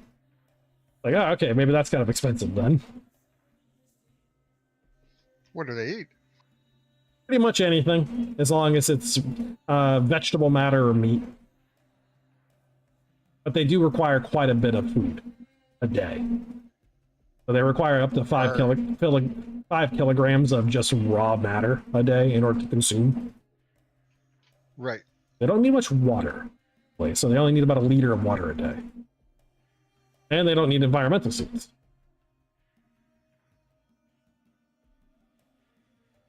And they make great armor. Yep, if they die, you can turn them into armor. Outside one of them. Just taps on her other she's wearing. I turned off push to talk. It was annoying me to no end. It does to me Hard to too. manage. It was the beep, beep, beep, beep. Oh, it was making the noise? Yeah, I can't. I hated it. So my perspective is, I'm not against hiring some mercenaries and paying with food, but with our experience with the, what did you call them again? The foglings? Foglings. Jim? Yeah. The scorpion ones, they weren't looking to be edible, were they? They would be like not something we could feed the beetles. You can feed the biomatter off of them if they can get a hold of it, but the metal obviously they couldn't. Right. Yeah, and their biomass was usually a lot lower than the total metal content. It was like brains. We're certainly going to encounter foglings crossing the feeding ground, so I don't see supplying them with meat being an impossibility. Well, if you're looking for fighters, then maybe we can rustle up us some rabbits.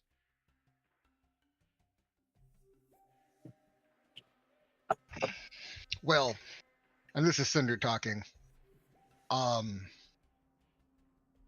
Okay. Are they like you? Because, I other than sniping, I haven't really seen you fight. Well, if we're gonna be fighting Foglins, probably don't want to punch him in the face. So You got a hopefully, point. I hope they would be as good a shot as I am. But Yeah, I are there am any pretty. rabbits here? I am pretty special. Yeah, you're special, all right. Actually, that's kind of what Rhea actually was kind of looking for when she was looking through the slave pens to see if there was actually any rabbits in them. Okay. So there are beast folk amongst the slaves. There are some rabbit raiders mixed in there. They're in kind of a rough state because rabbit raiders don't go down easy. It's like they don't surrender. Right, enjoy. So there's a few of them in the mix that are like hopped up on narcotics that keep them just comatose enough. See those other guys, water thieves, smugglers, you can't trust them at all. This guy right here, coked out of his mind. Trust him with my life. So you come up on one of the rabbit raiders. This is a not a cottontail, it's a hare. So a lot bigger than yourself. And you can see on the side of it, it's got a downwards. It's got a brand on its arm, a downward facing dagger with a black hilt. So, That sounds familiar. yeah, that's a blitzkrieger. So in the undercity, these are the frontline troops that hit hard. Shock troop. Yeah, stormtrooper basically. How many we dealing with here? How many like in total? You've got one of those in the group. The other ones are just common like desert bunnies. How many? You got 5 of them. They're just again, creatures that were probably born above ground out in the open sun. Lived a rough, fast, and short life. What this one's doing with this group, probably not picked up at the same time. Maybe it was. Maybe it was leading them. They're all coked out of their brains right now. They're kept sedated. Violent, the slaver tells you. Or maybe Doc can whip up a concoction and get him straight. He's like, yeah, the sedation can be countered pretty easily. It takes a couple minutes for them to come around. When you look at the get, and he's like, he looks you up and down. You in heat? I assume You'll be tasting heat in a second if you don't shut your mouth. No, you're a cottontail. You're not interested in any hairs. Motherfucker, I am a hare. He looks at you again.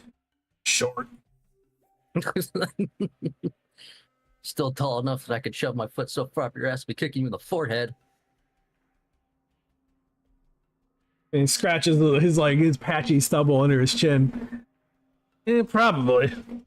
As he pats his gut and it just kind of wobbles around his whole body, does the wave across him. Not really taking good care of this one. Yeah, I can see that. Doesn't look like he takes a lot of good care of himself. Oh, so you want the hair? I mean, I can wake him up, but I'm gonna go get the control rods. Don't wake him up just yet. Oh, that died. He's back. Yeah, apologies about that. My computer did the same thing where I had to keep changing its IP for proxy. Anywho, what did I miss? Oh, nothing, just negotiating. But yeah, no, don't wake him up. I'll swing back around with the doctor, my doctor. He's a good guy. I'll have him patched up. We'll put him through a few remediations. Yeah, the Beatles can do that. This one's only costs about 1,500 silver, and they'll remediate the entire mind. He'll wake up with any kind of personality you want. 1,500 for him? But it's like, well, let me give you his rep sheet. As he goes over to this board that he has, like a tablet, and he starts flicking through it. Here we go. 6 wounded, 2 dead, one maimed beyond recognition. He's like, what else do we have here? Yes, it took 5 human soldiers using shock rods and cables to bring him down. Shot twice. He keeps going through it.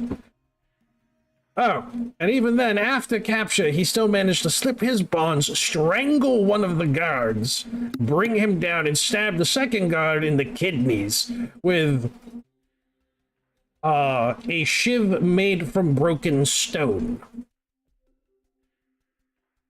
Honestly, they should have just shot this one in the head the moment they had the chance, but laws are laws. All right, now I'm feeling a little flush. Chuckles. You can takes And and you puts the wanna clipboard hang on to underneath him. his arm. Do I want to hang on? Well, I want to sell them. Yeah, 1,500. I'm not giving you 1,500 for him. But if you want to keep hang on to him until he either croaks or he slips his bonds again, and you're his next victim, by all means. He won't last much longer on these drugs anyways. That biology's not really designed for it. I have to put him through the reclamation unit soon. I'll give you 750. 750 for a soldier of this caliber, as he like points to the cracked out rabbit on the ground that's just foaming at the mouth. Yeah. You want me to go through the kill count again? You know how good this thing is with a knife? You might want to add him onto that list at the end, too. Because he's going to be of no value when he's dead. Ah. Look. The I believe the Beatles. term is flash sale. Cute! I will. 1,000. Tempting. What about the other ones? The dust bunnies? Yes, the dust bunnies. 750 for the lot. They're due for reprogramming. Thebes. I'll give you 1,200 for the lot. He sits there and he does the mental math in his head, and he's like, that's 2,250 normally for the whole group of them. And you're gonna give me, I'm gonna give you 1,000 silver discount? You want Discount. I'm doing you a favor. You want 60% off? That's insane. I need to be able to pay for the reprogramming costs, unless you're looking to not reprogram. I don't Funny. think he needs to be reprogrammed. He's going to be no use to me if he gets reprogrammed. I mean, there's a fair chance that he comes out of the Kepler tanks with, I don't know, a knitting protocol, but that's rare that those kinds of mess-ups happen. And again, the Beatles do get a little clever sometimes with some of their experiments. Sometimes they improve a little too much. And I'm going to have to pay out of pocket to get him cleaned up and all this. You know, you're basically he's damaged goods. I mean, he waves the tablet in his hands. No. 1,100 for the lot will do if you're not putting them through reprogram, because then I don't have to foot the costs for any of that. But it's on your head if they get out and cause trouble again. We have all of their DNA ident tags in Greywater. We'll know if we pick them back up again. You know, I'm going to need to sign this contract and seal it with your ID card. DNA ID card. Remember that Mira made a fake one? Yeah. Oh, sure, right here. Yeah. I got first name Rusty, last name Shackelford. Right? So it goes over, that gets it scanned. All right, and yeah, and it's already got transactions on it, and they were good. And you had left the Greywater with that ID too. Remember? Yeah. Yeah, you scanned out with that one, so it's like, yeah, everything's good to go. Then he's got it uploaded underneath that freaking pseudonym. That can't be traced back to like the cow or sorry, the crab chassis that Mira could just like eject. The most leveled one. That's fine. Yeah. All right, they're yours. And she gives you 6 pens of, and he's like, take these, inject them into the hip. Give it about half an hour, they'll come around. Sure. Just be Can you, careful, one at a time. Keep them shackled in the process, and especially this one, as he like points to the one with the dagger brand on his arm. He is incredibly aggressive. We just keep them in there for a couple hours. I'll swing back around and pick them up later. Oh, they're yours, and as he says, and I'll keep them penned up for a bit longer. I can't be chaperoning. I've got other things to do. Fair enough. He has a couple load assist robots like filed, like put them back up inside their wagon. Locks up the back. Ray will give him an extra 5 silver for being a good sport about it. He takes it. He's like, no. Tips are appreciated, but we have some strict rules in conducting business in Colossus. Oh, yeah? Duke will take the 5 silver out of his hand, drop it on the ground. I believe you dropped this, Yes,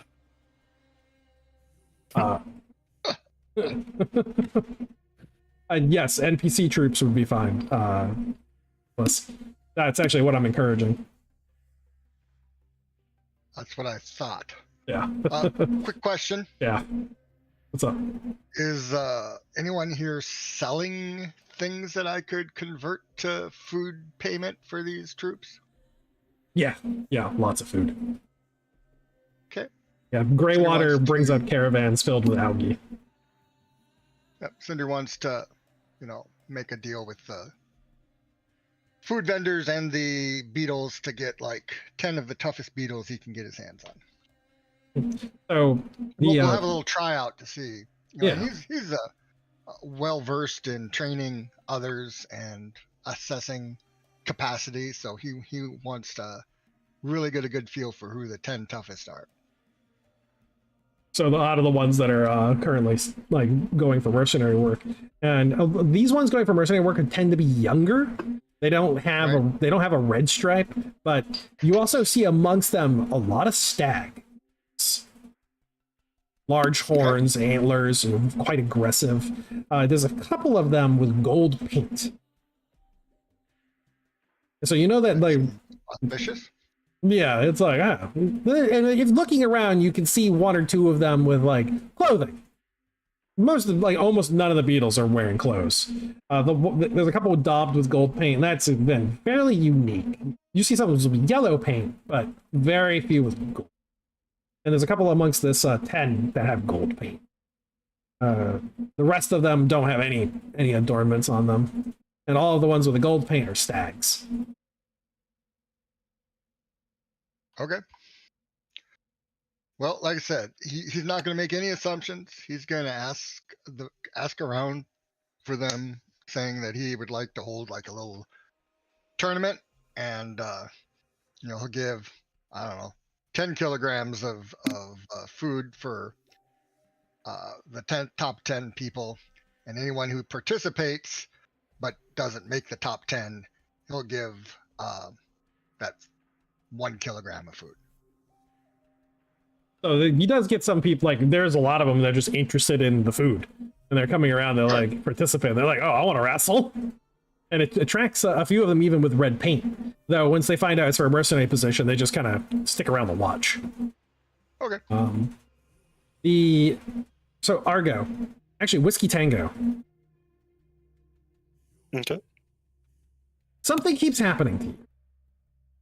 Every time Whiskey Tango walks anywhere, if he's walking, Whiskey Tango is several meters tall. I think almost. No, actually, let me check. And he also weighs like a metric shit ton. He is a little over 2 meters tall. He's 234 centimeters and 337 kilograms. Okay, yeah, he's a shit brick house. Big boy. Yeah. So every single time Whiskey Tango is walking someplace, the beetles move around him.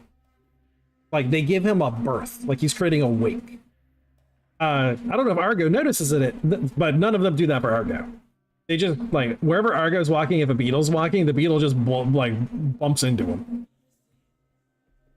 But the moment it's Whiskey Tango, it's like, nope, walking around him. And And Argo, when you're looking around, you notice the beetles do that to each other too. Like bigger ones, everyone walks around them, and they just walk in straight lines. Interesting. You know, there's definitely some kind of normal pecking order, and they're putting Whiskey Tango like on the top of it.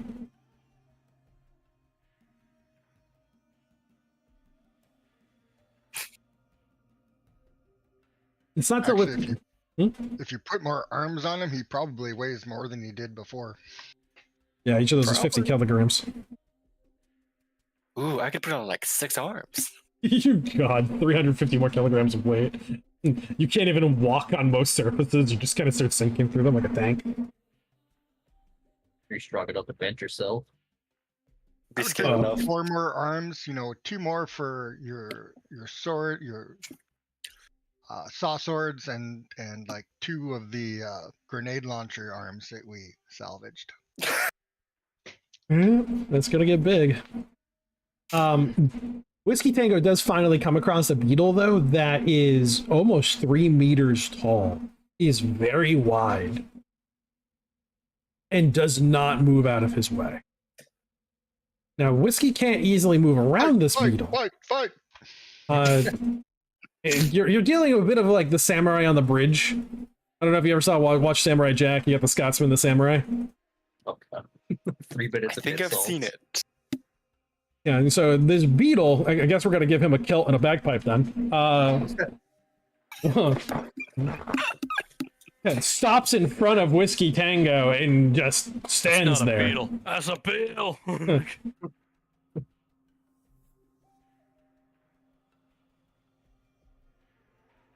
The massive Whiskey. stag beetle. Whiskey would like also stop and just slowly point up, confused. Which means his gun is now facing his face. Pointing at his face. The beetle, you can see, okay, you can't, it has multifaceted eyes, so you really can't tell when it's looking at you, but it moves its whole body down, and the stag horns are on either side of Whiskey Tangle's shoulders, and they're just like a centimeter from touching him. And you feel this beetle like exhale as it begins to dig its clawed feet into the sand, like anchoring itself. Sumo wrestlers! Does WTF have grapple? I don't know. Let me check. If not, an excellent time to start learning. Right? He has 1 brawling. That won't help him with grappling, but it's not a bad thing to have. Yep, not bad at all. He does not have any grappling, sadly, yet. Well, practice would let you learn it. Practice is gonna let you learn. You're gonna, and depending on what he wants to do right now, you can get some practice in. Whiskey will nod and slowly start to move his arms up. The beetle matches him. It puts its arms up and like starts to bring its claws into grapple position with Whiskey Tango's hands. A very Whiskey brief waits. aside. I have wanted to say this for a while, but Tim, I think it should be considered that the arms of robots and like the strength of like their drive, like the tank treads that Whiskey Tango Foxtrot has, in my opinion, should not have the same strength score as the arms. Now, that just complicates an already complicated character, but I just want to make that opinion known because, like, Oh, you they're can not. have, like, I kind of skinny arms. thought they should have been divided. No, they're not divided not- for strength. The arms are divided, so Yeah. you can have bigger arms, smaller arms, but the actual strength of like, if you have like spider legs, Yeah, you don't get a separate strength score for that, and I think you should. yeah. I would think you would get like the 2 different strength scores and divide them by 2, and then that would be your average for Right. this kind of contest. I like, didn't go when deep he, into robots. Rams people with his tank treads, it ought to have, in my opinion, a higher strength value than his arms, because Yeah, it's torque. ramming his whole freaking body with all of his kilogram of weight into something, and there's no mechanic for that. Yeah, we should probably look at that then a little bit for the different leg sets. It'd be easy to do too, because you just take the skinny ones to the heavy ones, and you just incrementally increase it across it. Like the bigger it gets, just the more the more strength it has. And then when you're doing like a grapple check like this, obviously it's an average of the two, because whatever the weakest component's the thing that fails.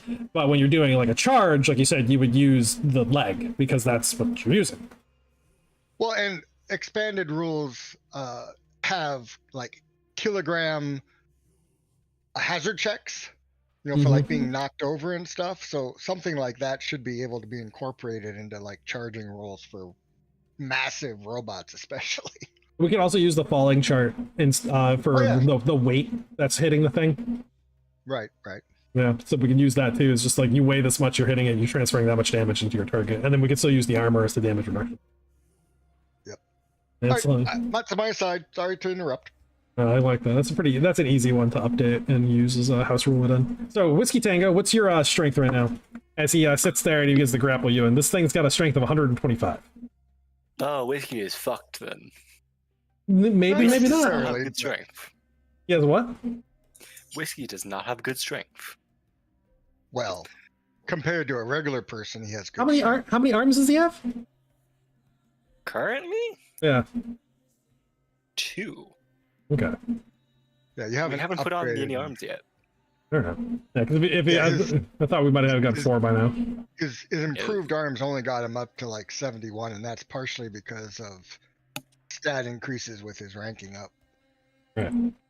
So it doesn't have enough. The thing is because of how much you weigh, it technically doesn't have enough to push you. It has enough to grapple you and hold you, but if you decide to move, not much. Like what's the weight? What's your legs again? Tank tread? Tank treads. And yeah, they can shift basically more than his weight. So we're gonna roll that first type A strength check and see what happens. Oh god. What strength are his treads then? Let's say that right now. Tank tread. For now, I'm going to say it has the ability where he will not be able to do a pin. Just in order to keep that, because I want to get deeper into it, give him an actual score number. Right. We'll have to take some time to figure it out. But in this instance, yeah, he just straight can't pin him because the treads will just move. He can, like, secure the upper body and keep it from doing things, but not the lower. I have an idea, but you'll probably veto it. I think his tread strength should be his endurance score. And Argo is laughing because the endurance score for Whiskey Tango Foxtrot is currently at 180. But to me, that makes sense because it's about mass. Yeah, it's also about scaling too, and the mass is the endurance, which was added when you started adding more components to it. And the mass is what the treads have to carry. So if the treads can carry that mass, they must be strong enough to push that mass. And at fairly high speed, because the treads do have a fairly high speed. Just saying, I don't know the actual physics of it. I did take physics in high school, but it was one class, so never mind. Yeah, I'm always just thinking of gamification, like how could you translate something into to be like, how do we gamify that to make it interesting and memorable? So when you look at it, you can see the logic and the way that it's pulled out. And if endurance works, we'll definitely go with that. Because there might, I don't know what the upper cap level is for the robots. That's what I just have to figure out. So this way we don't have like a 500 endurance robot. That is, only weighs 10 kilograms. Well, that shouldn't happen. Yeah, I know. I just don't know if it could. The audacity of huge. Yes, means the audacity of huge. All right, so both won in this one. So both of you are clutched, arm to arm, hand to hand, pushing, and neither one of you move. But you can hear that beginning of the bodies coming into contact and the pressure as each side is pushing against the other. And this goes up to a type B.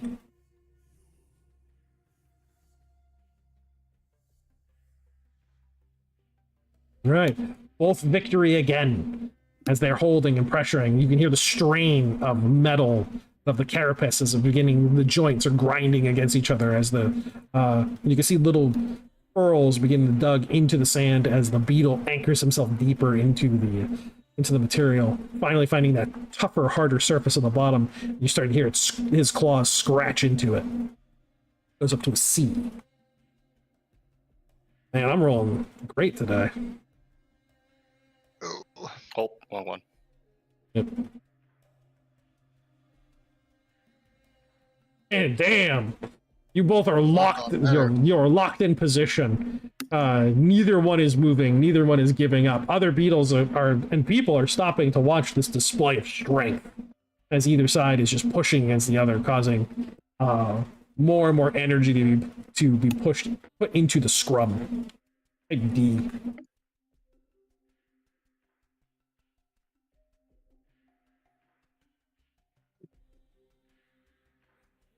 I believe that's a fact. I don't think so. Nope.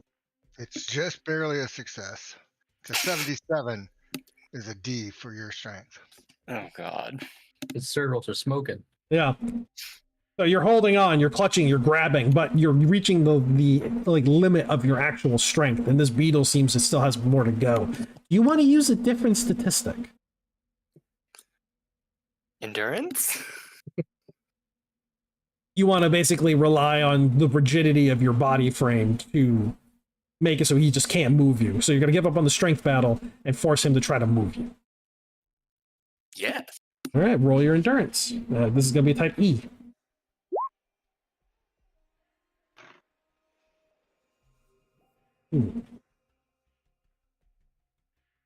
He's not able to move you, but at the same time, he is not backing down either.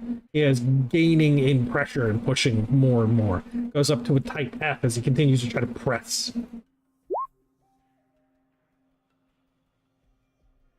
That might be a dip. No, it's 99 across the board, Duncan. You'd have to roll 100 to fail with 180. Oh god. Yeah. Okay. Good to know. Until you get up to like G. Well, H. even then, I'm not sure we'd have to calculate it out at G. Yeah, because I'll he's bet above you anything- 135. I'll bet you anything it's 99 at G. I don't know about H, but it's probably close to 99 at H. He has 180 endurance. 180. 9, so. Yeah, at H, he'd be at the 97% chance to fail. So close to 99. Oh, this contest is getting intense. 6% less for I and so forth. The beetle steps forward once, tries to put more of its body into the push. We're gonna go up to a type G.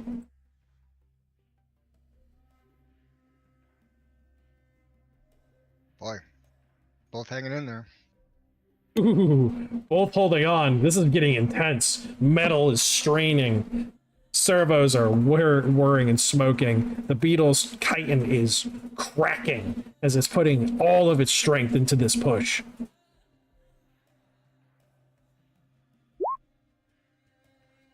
Yeah, shit's going down. Funny.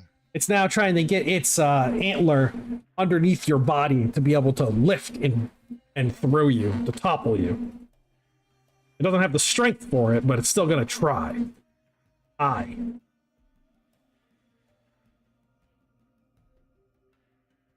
it. Both are still Ooh, this is getting crazy. proportionally powerful. So at this point, his horns are locked into your torso, and he's trying to push, but you're not moving. Like, your body is too heavy. Your gears are able to grind against his own. You felt yourself sliding momentarily, and just a slight push with your servos on your dreads made you regain the balance of power and hold this beetle at bay. You want to keep going? Yes. Yeah, I ain't giving. Hey. Oof. Ooh. Still made it. Still made it. That's funny. You know, he's got a 5 and you've got a 90, and that you're still made. Both of you still made it. Wait, K? Okay. Oh, then that's completely different. I thought you were still back at like H. Okay. Oh, Nope, then that's a fail. Yeah. The beetle manages to something cracks or breaks. You're not certain what it is, but it allows the beetle to push forward. It's not a clean push, but he's able to basically move over you as he breaks through whatever defense it was. And he mounts across your torso and continues to walk on. And the humans are clapping like, damn, that was amazing. The beetle gives you no, like, doesn't turn around, doesn't say anything. It's just, this was just a normal biological event.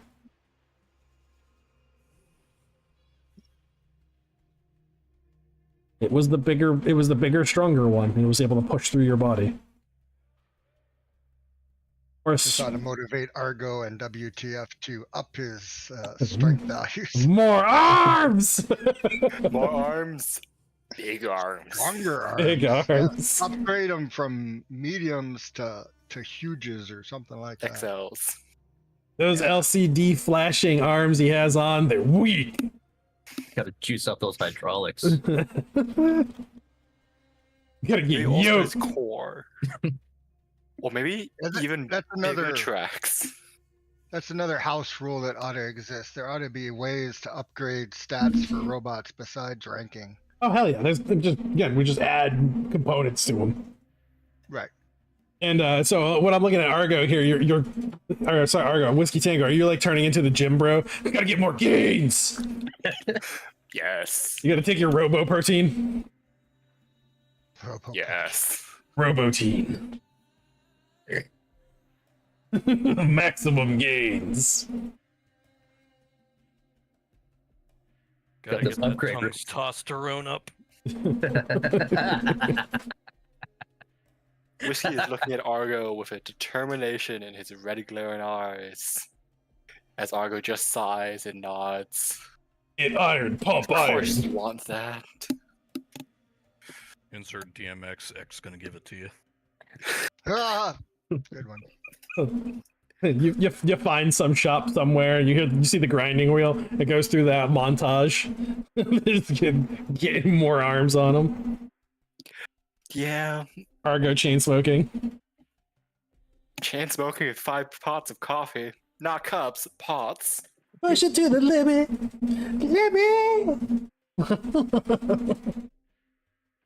If possible, Argo would like to eventually start working on Whiskey's arms while they're here.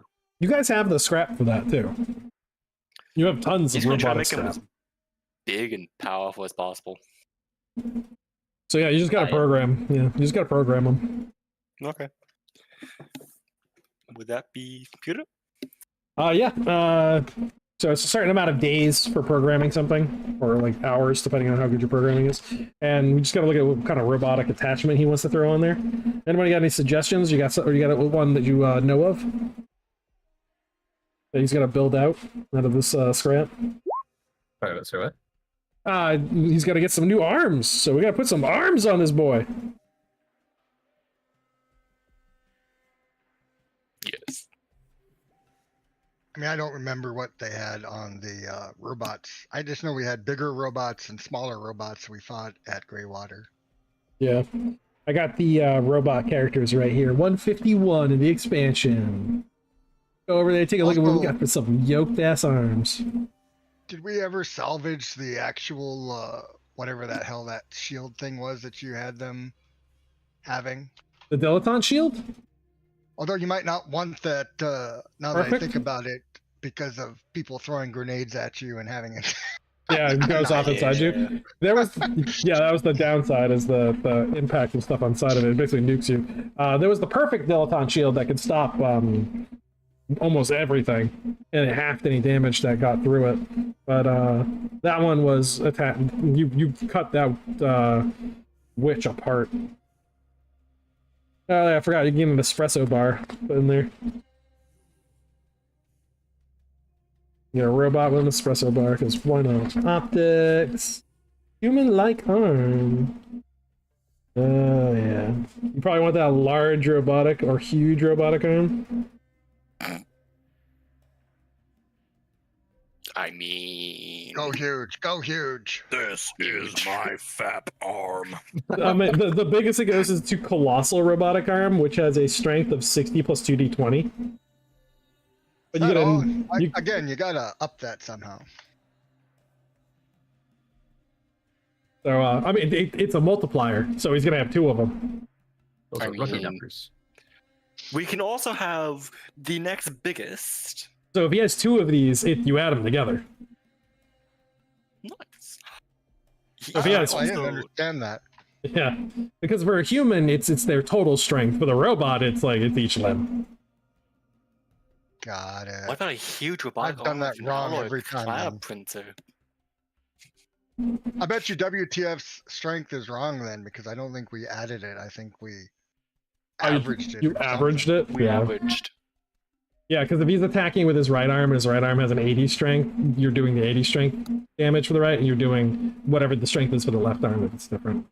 Each limb has its own values, and if you're wielding a two-handed weapon, you get both. Nice.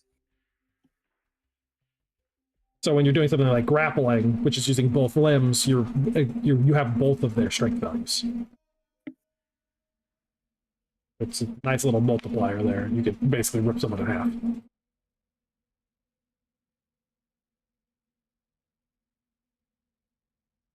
Robots are scary. That's also why you don't usually get two of the same arm. You get like a Crusher Claw and like a normal human one, like some dinky one, and then later you get two Crusher Claws. You're like, I am destruction and death. I mean, I'm just looking at something terrifying. Yeah. Just a huge robotic arm with an alloy clad. So the colossal robotic arm requires 60 kilograms to make. So do we have a measure of how much robotic scrap we currently have on the party? Probably not. I updated the party loot. I don't know how much we Oh. used, but Well, we haven't actually used any of the stuff that was in the loot. so the only robotic scrap that I remember us picking up was from the hallway fight under Greywater, and we got about 240 kilograms of robotic scrap from that. Yeah. So you got 120 kilograms that you can use to build the colossal robotic arms. Nice. Plus, we And have flow steel still, right? you do have flow Good. steel. You got several hundred kilograms of flow steel. I only remember 100, so I don't know where that stuff came from. You Well, just some of it came from the last encounter. the we had. last guy you killed. You got another 125 kilograms of flow steel. Oh, right, I wasn't there. That's why. Yep. Let me. I'll add that to the. He was a, and because you got his whole body because you guys kept him intact when you brought him down. So for this, we get to go into. I'm just looking at how long it's going to take to put this together because it's going to be electronics for endurance. That has the hour rate. See how many days you're going to be stuck here doing this. You're putting this robot arm together. How about if multiple individuals contribute? It keeps cutting the time down. Yeah, simple multiplier. You get 2, cuts in half. 3 cuts by 2/3. Ironically, you know, And then it WTF also gives has skills. robotics too, so they he could potentially help some of his own construction. Yeah, I don't see any problem with that. And even though Rune is missing, you know, I know that Iliad has robotics too. Yeah, so we can cut that down by a significant amount. We can it'll be 1/3 the regular time. Perfect. That.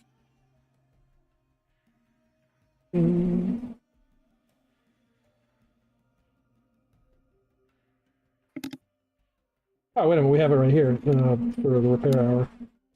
So.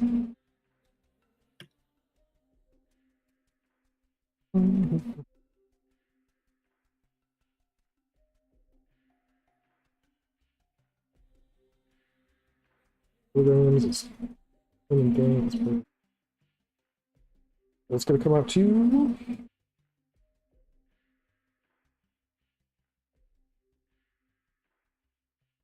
ouch. Yeah, a little over a day to get it all done.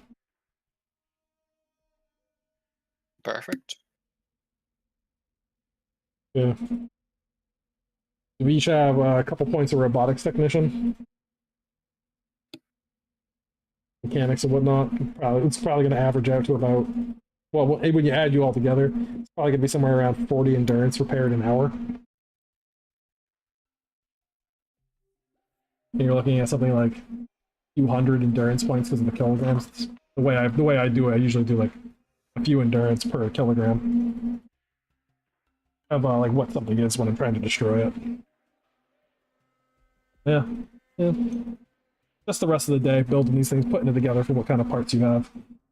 Since it's a robotic scrap, it makes it a lot easier to build because you have all the servos and wires already there. You're building yourself that colossal arm. All right, so what we need from you, Ara, is 2d20s, roll twice to determine what the strength of each of these arms is. We'll just get that out of the way now so we can see how yoked this thing is. Roll high, roll high. 21, so we got an 81 for one arm. Yeah. And an 84 for the other arm. Pretty average. I mean, it comes out to 165 strength. Yeah. That's 2 more arms. And, you know, so you can sit there and literally pull someone apart. Well, now Whiskey has 4 arms. Bolt those bad boys on. Just freaking, like, you look like Goro. Who's got 2 thumbs and huge guns? Beep boop. Beep boop. It gets deeper. What arms go on? Effectively. Beep boop. All right, somebody put some truck nuts on Whiskey Tango. On the chest. Oh man. He wears them by his heart. So, how much strength was the second one? 84. 84. Okay. Oh god. So that'll be Argo, Whiskey Tango, Iliad spending the rest of their evening working on that. So going back down to the medical wing, Colossi, you have this child that's been like the Colossi have, and they're like bringing it over to a table. And then you have Doc, Red Rum, and the woman who is, you know, comatose a little bit. Like, she's been sedated by Doc, but Red Rum's got her, I think. Only very mildly. I assure you, my intention is not to render her completely unconscious.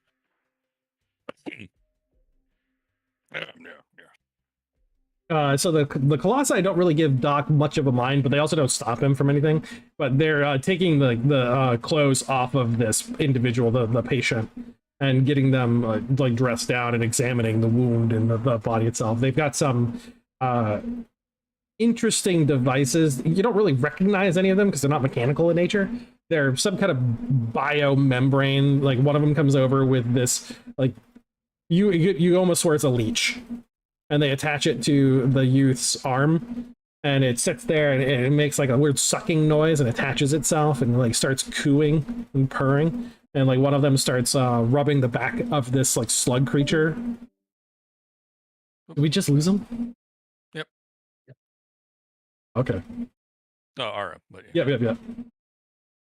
Starts rubbing the back of this slug creature and giving it like some kind of commands. Like again, you don't know what any of these things are. They're like some kind of pheromone inducement along with like sense and touch, but it's doing something. You have any scanners that you want to put up? I have my entity scanner, and I'll do connect for basic vitals and whatnot to my own machines. So what you can tell is that this creature that just attached itself to a major artery on the individual's arm and was pumping in oxygen, or oxygenating the individual's blood. Kind of like bringing up their oxygen level, keeping them, all the organs like moving and working appropriately. Another one comes up with another device that they like put onto the individual's legs, and another one that they cover over the face. The woman is, just kind of like swaying back and forth, and from what Red Rum can get from the beetles, it's all very like this is all kind of rote for them. Like none of them are really excited by it. They're just like, "Yep, we're fixing this." And you said there was neurological damage, right? Yeah. Yeah, they had a sunstroke. I will present the option that I can fix that. Yeah, what's up, Cinder? What's up, Bless? Sorry. Two things. One, Ara's gone to bed. Okay. Got to get up at like 4 in the morning. Yeah, Go to work. that's right.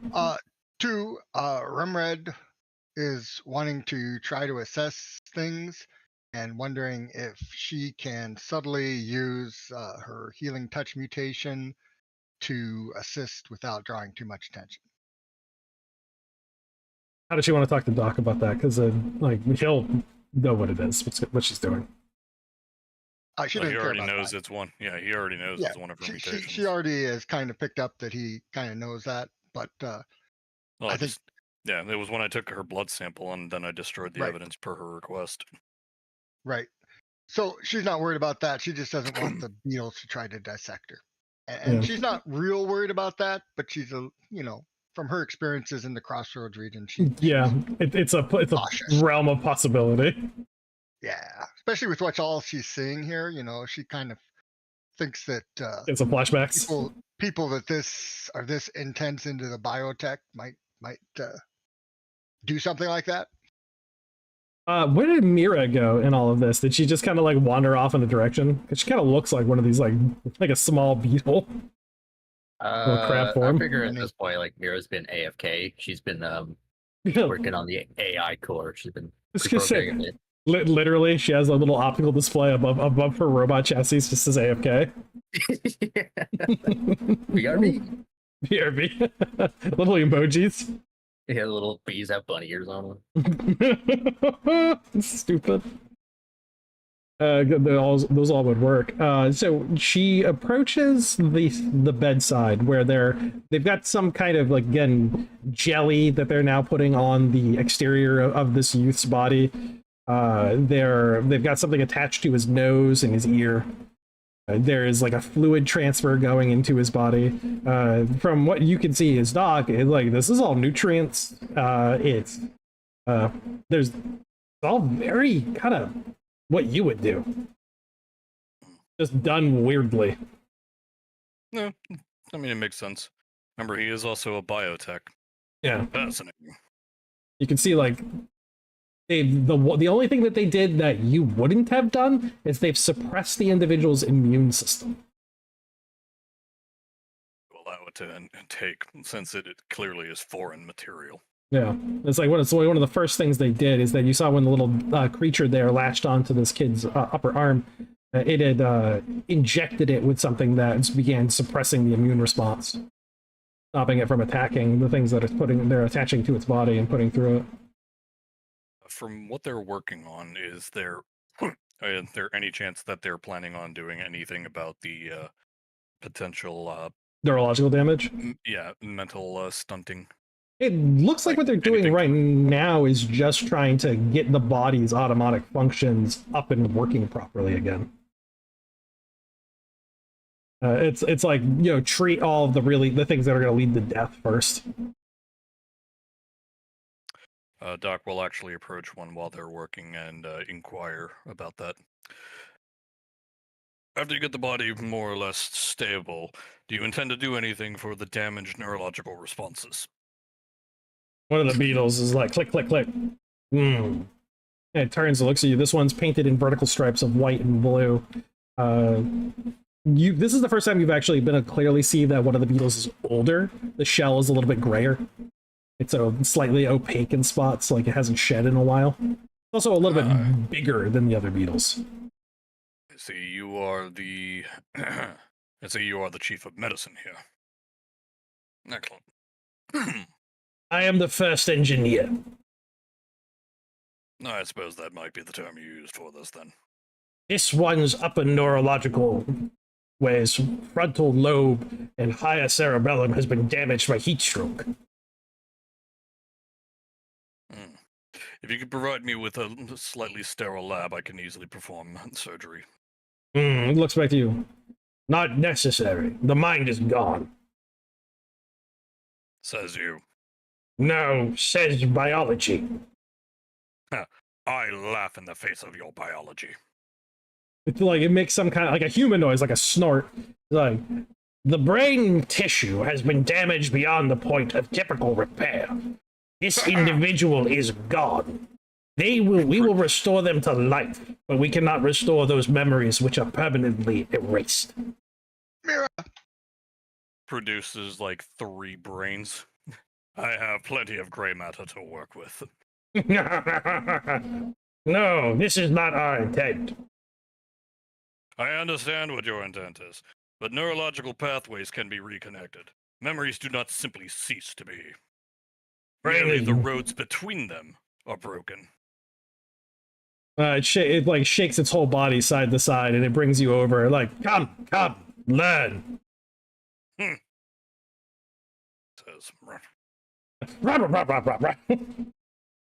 and it like literally lays out a neural network for you. As you can see, it's starting to light up on this pad that appears to be made of kind of like a gelatin.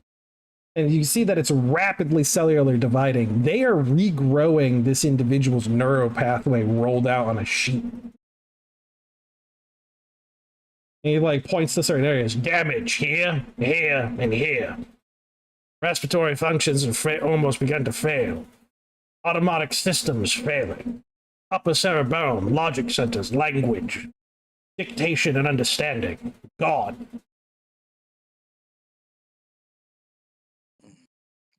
Doc's gonna actually start reviewing the neural pathways to see if he can cherry-rig a way to jumpstart those. I mean, you could definitely like Frankenstein monster this thing into having like something resembling like a newish brain. But what the Beetle's suggestion is regrowing it. It's a possibility. The only downside is you will fundamentally make him a toddler again. Looks over How to old the is human. the patient? It goes over and he looks at this chart. 9 standard. Understood then. Well, the damage is not so severe that it couldn't learn to walk again, as it were. This may actually be the best course of action. They will be alive. Some things they will recall. Some things will be gone. We can reduce them back down to a size more suitable to their recollection. These are things that would be best suited to discuss with the caregiver. Yes, And we should speak to the mother. The mother. This is ultimately her decision. She will require much in the way of biomatter. But if we reclaim what the child will no longer need, we will take this in balance. Very well then, I shall accompany you. Yes. You will not understand this. I have seen this before. They think it, as it sits there and thinks about it. Inhuman. There is a legend amongst humans of changelings. Ah, yes. Children spirited off by some form of fairy into the night and replaced with some other creature. It does that bobbing motion like that you've seen a couple of them do. Again, it's kind of like their version of a nod. Yeah, just like his swaying was their version of a shake. Yeah. This. They have a belief that we have swapped them with some kind of monster. A troll of some form or something. I understand entirely. If we regrow the child at a younger point in its life cycle, you may not believe that it is hers and not have the natural connections to it to provide care. We can reprogram her to put her into a mental state of care. I feel that we might be able to potentially explain it to the patient or to the caregiver well enough. We should try this first before we exhaust other options. Red Rum, being the only human, like, still in this room. I was a transhuman. Yeah, what that beetle just that's suggests. Not much of a recommendation, Pat. Read the description of transhumans. They're like spots, but worse. After I became a brain in the jar, I grew a personality. There's a difference. But it's like you're literally just listening to, Dr. Frankenstein and the fucking beetle monster just go like, yeah, we can rewrite this woman's brain so she thinks that this toddler we're gonna give her is hers. Well, again, I'm So talking about Remred trying to speak to her first. is feeling not okay with this. and she wants to try to, you know, bring herself close enough to the. It's a boy, right? Yeah, boy. A 9-year-old, you said? Yeah. She wants to bring herself close enough to the boy to just reach out and like brush his brow, like she's like trying to soothe the boy, and then dump every bit of molecular manipulation and healing touch that she has into him. Like it all. Okay. So With the in your theory brain. that with that much molecular manipulation, she could potentially heal the neurological damage that, you know, because she's operating on a molecular level. now the problems for her is going to be she needs to restore the mind, not just the Right. brain. And so this is Right. this is the psychic side of it. So, Right. so she's this will be a test for her whether or not she can do this. It's Sure. going to be her willpower in order to like Perfect. reshape this person's ego in their mind. Though it's going to be very obvious she did it because you could see that like she can understand like what the general conversation was. She's intelligent enough, right? I rolled a 26 against 113 for her. Yeah, fucking whatever score I was gonna give it, you got it. I'm gonna go with like a type I, and I'm like, well, fuck it, you got it. Sounds like that to be damned. Yeah, fuck this, I'm doing it. But Red Rum probably understood some of the conversation that they're currently like looking at a live like view of this person's brain. They're like regrowing it on a mat next to it. Just for reference, that was a type M. she 27 is a type M for her. just sat there and just like, I'm restoring this person's brain. Fuck your science, I'm a witch. Yeah, I don't know if there's, you know, like, I mean, you said it was obvious, but help me understand from your perspective what happens that's obvious. I want to know if there's like visual stimuli or Yeah, because when it happens. a couple things are going to happen. First, she just restored this person's immune system, Oh, sure.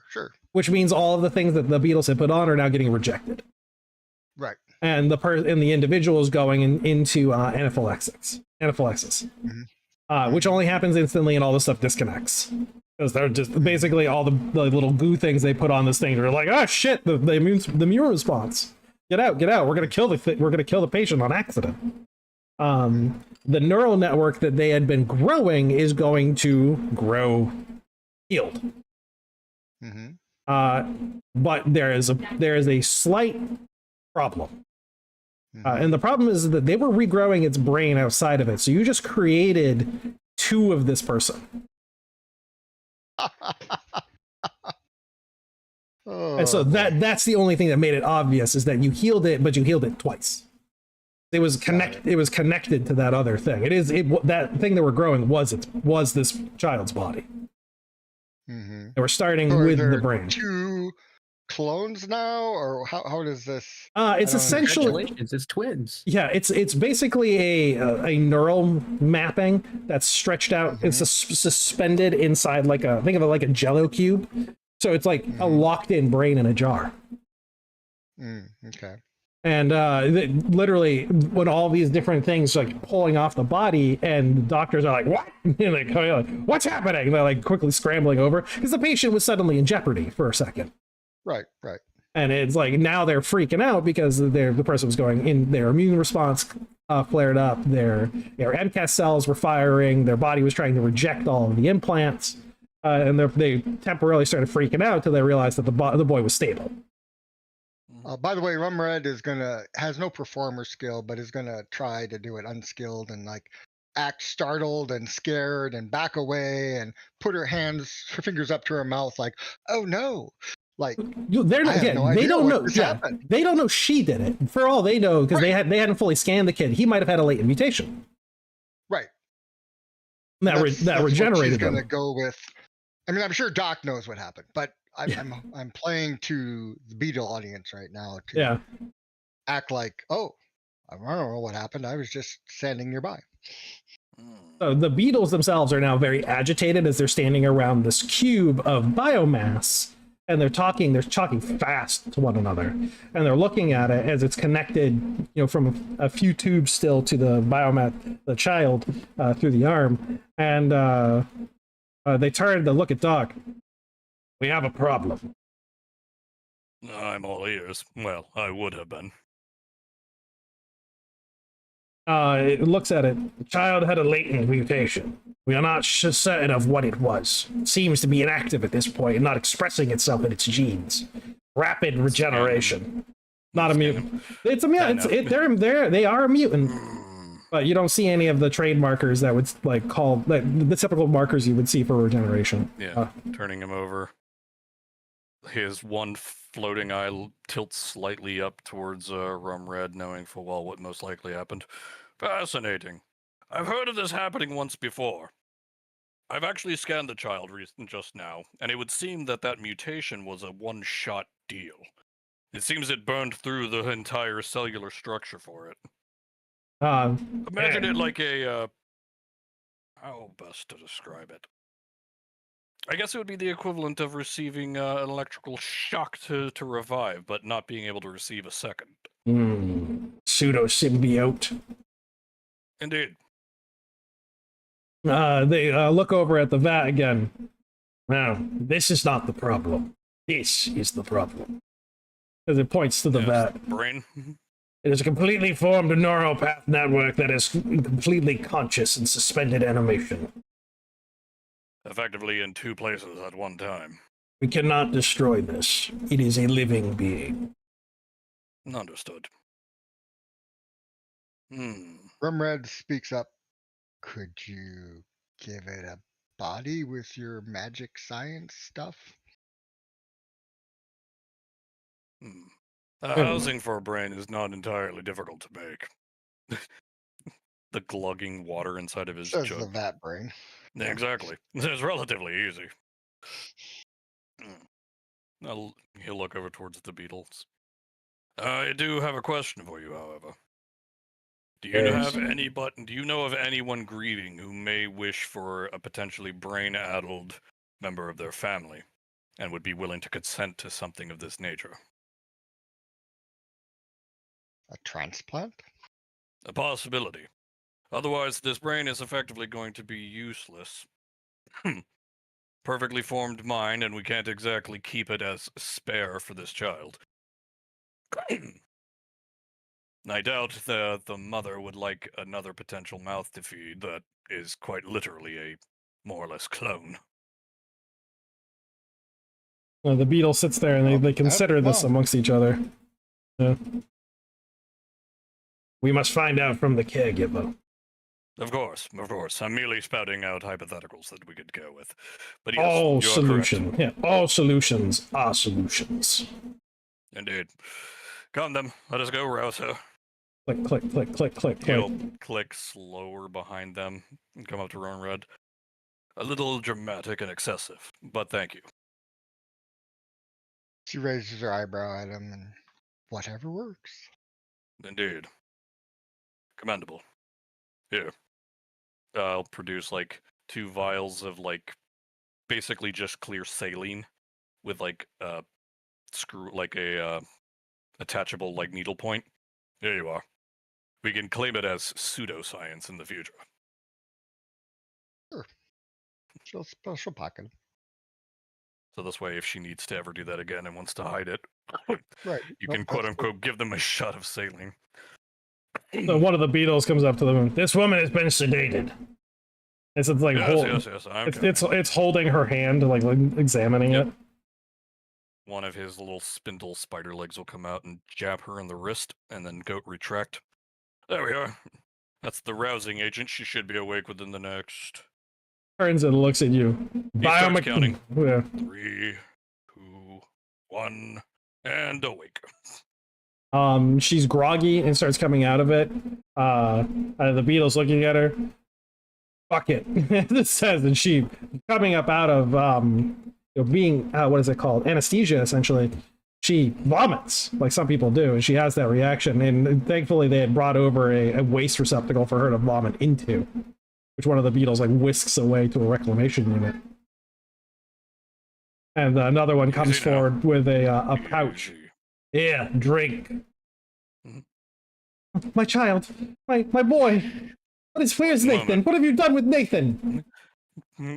Both of his hands are going to go on either side of her face and tilt it towards the brain. He's going to reach up behind his body and pull the mask over it. The little Oh, pumpkin mask. Jesus Christ. Worry not. Rimred tries to push him aside. Worry not. Probably can't, but she tries. And Your she son is fine. will get in Nurse, if front you'd be so kind. Yeah, nurse. and use her negotiate to, if need be, convince hostile, convince neutral, whatever. Yeah, hostile at this point. It's her Holy- child. She's freaking out. Yeah. So her target number would be F with a 78 All right. total negotiate.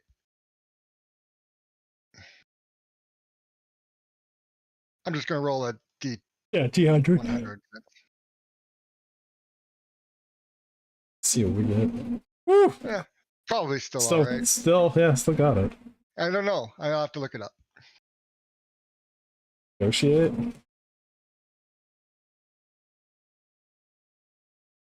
It's like page 40 something. What did I say? An F? F.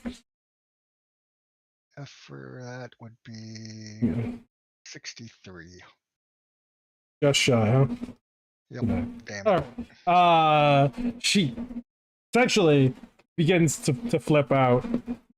She's losing her mind. She doesn't believe you. Induced emotion, calm. Yeah, there you go. Like, well, we tried. I tried to do it the normal way. Again, the problem with that is it is an area of an effect. I cannot just target her. Yeah, it's got how many meters?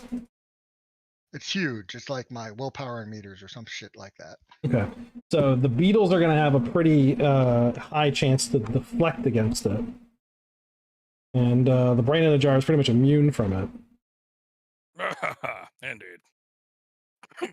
I'm fucking soulless transhuman. How dare you? It's mostly my jar itself. It's capable of withstanding such psychic assaults. What is the typical chance to resist? Like, I know it's willpower. I'm looking it up. Hang on. Yeah. The woman just All right, fails no. automatically. It is. Hang on. It's got multiple things here.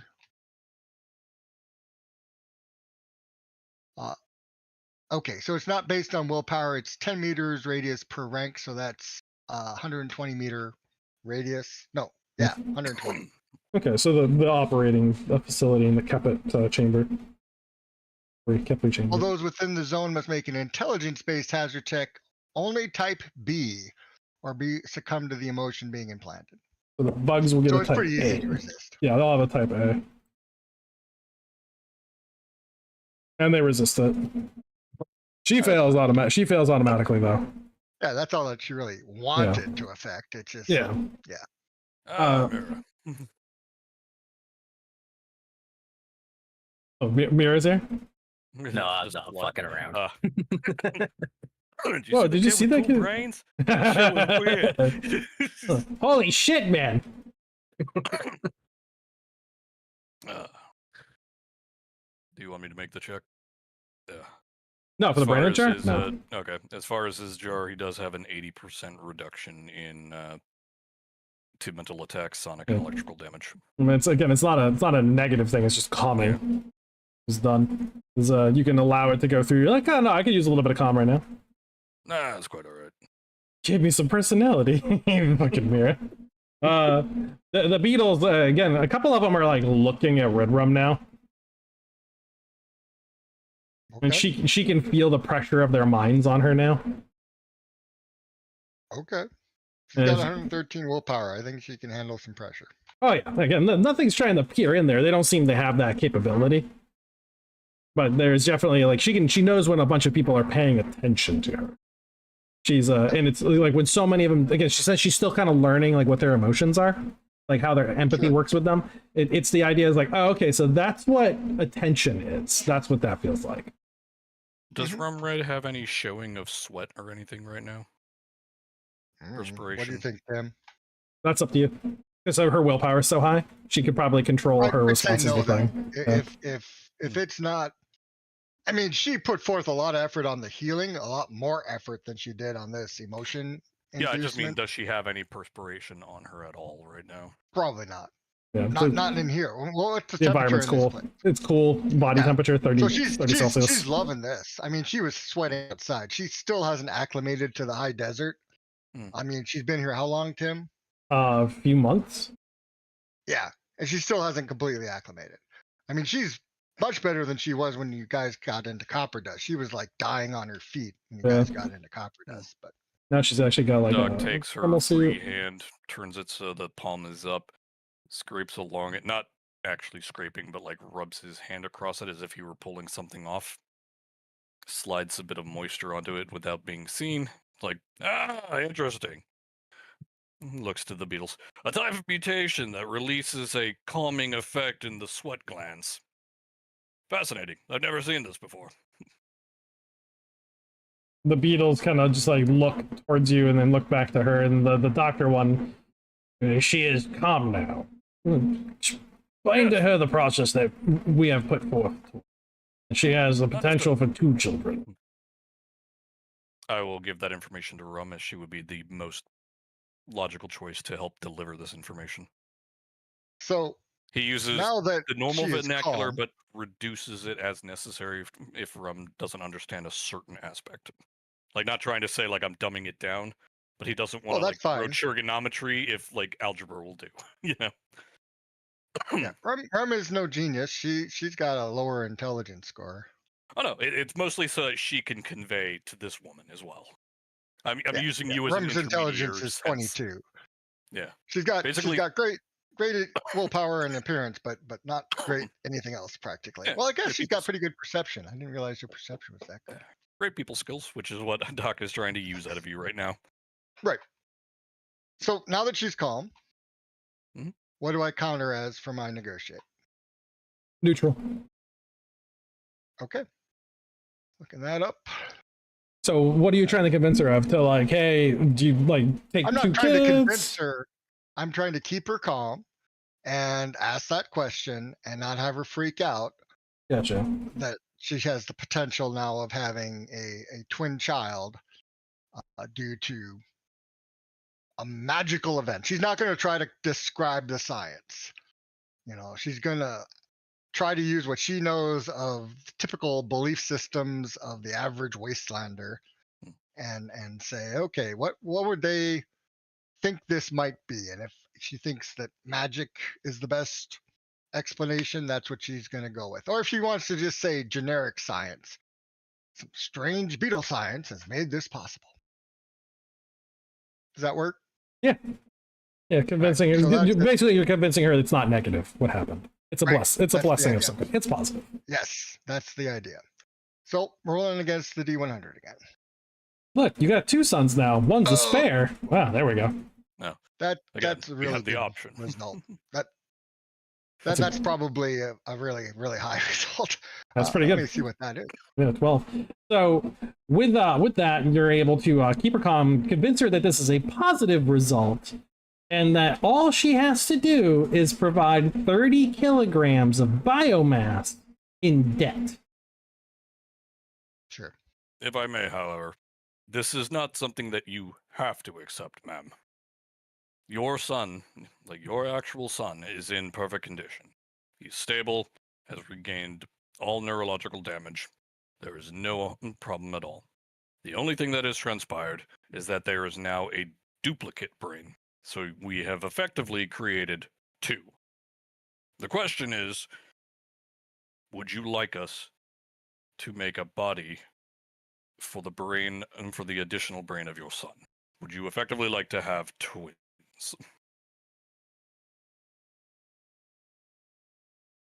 She's a little overwhelmed by the decision, but the idea that her she's son not. is when Calm. She's very calm. oh yeah, she's calm about it. But it's the idea she doesn't She's understand it calmly fully. overwhelmed. Yeah, she is. It's the processing of it is almost too much. She understands what's being. She understands in her way because Red Rum tried to explain it to her in a way that she understood. And she's gonna get 2 children for the price of 1. She understands that she would owe the beetles 30 kilograms of biomass, which does have a value equivalency. Like she could work it off. It'd be like a debt. She understands that the beetles healed her son, and that something happened in the process. He is a mutant of something. Which, again, she's a mutant herself. She's a mild mutant. And finding out that your own child's a mild mutant, for her, is just existence. Just something basically went sideways when they healed him, and they got two. So she is willing to accept that she has two sons now that are identical. That is your choice, then. She is aware of the concept of a clone.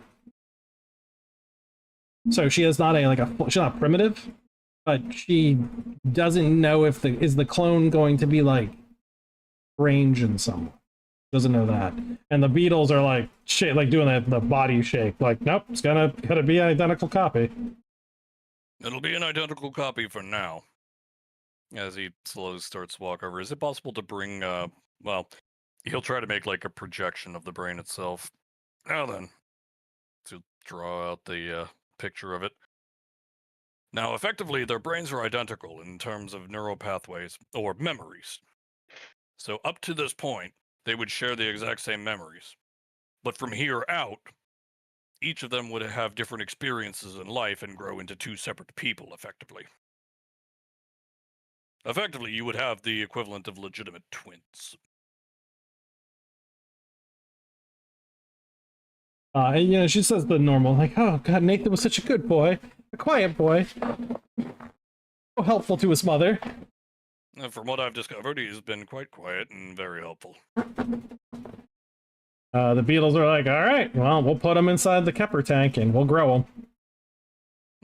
It will take a few weeks. Madam, do you want this child to be an exact copy of Nathan? Like, physically? Mild alterations can be made so that instead of a quote-unquote twin, he has a brother. She kind of looks at you like, you could alter his mind? And the beetles are like, yep. Yes. And not in any pervasive or invasive manner. It's very simple to do.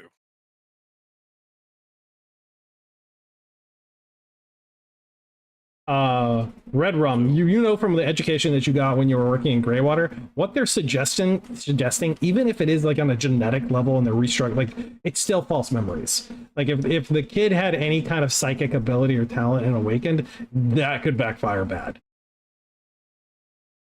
It's like creating a false ego.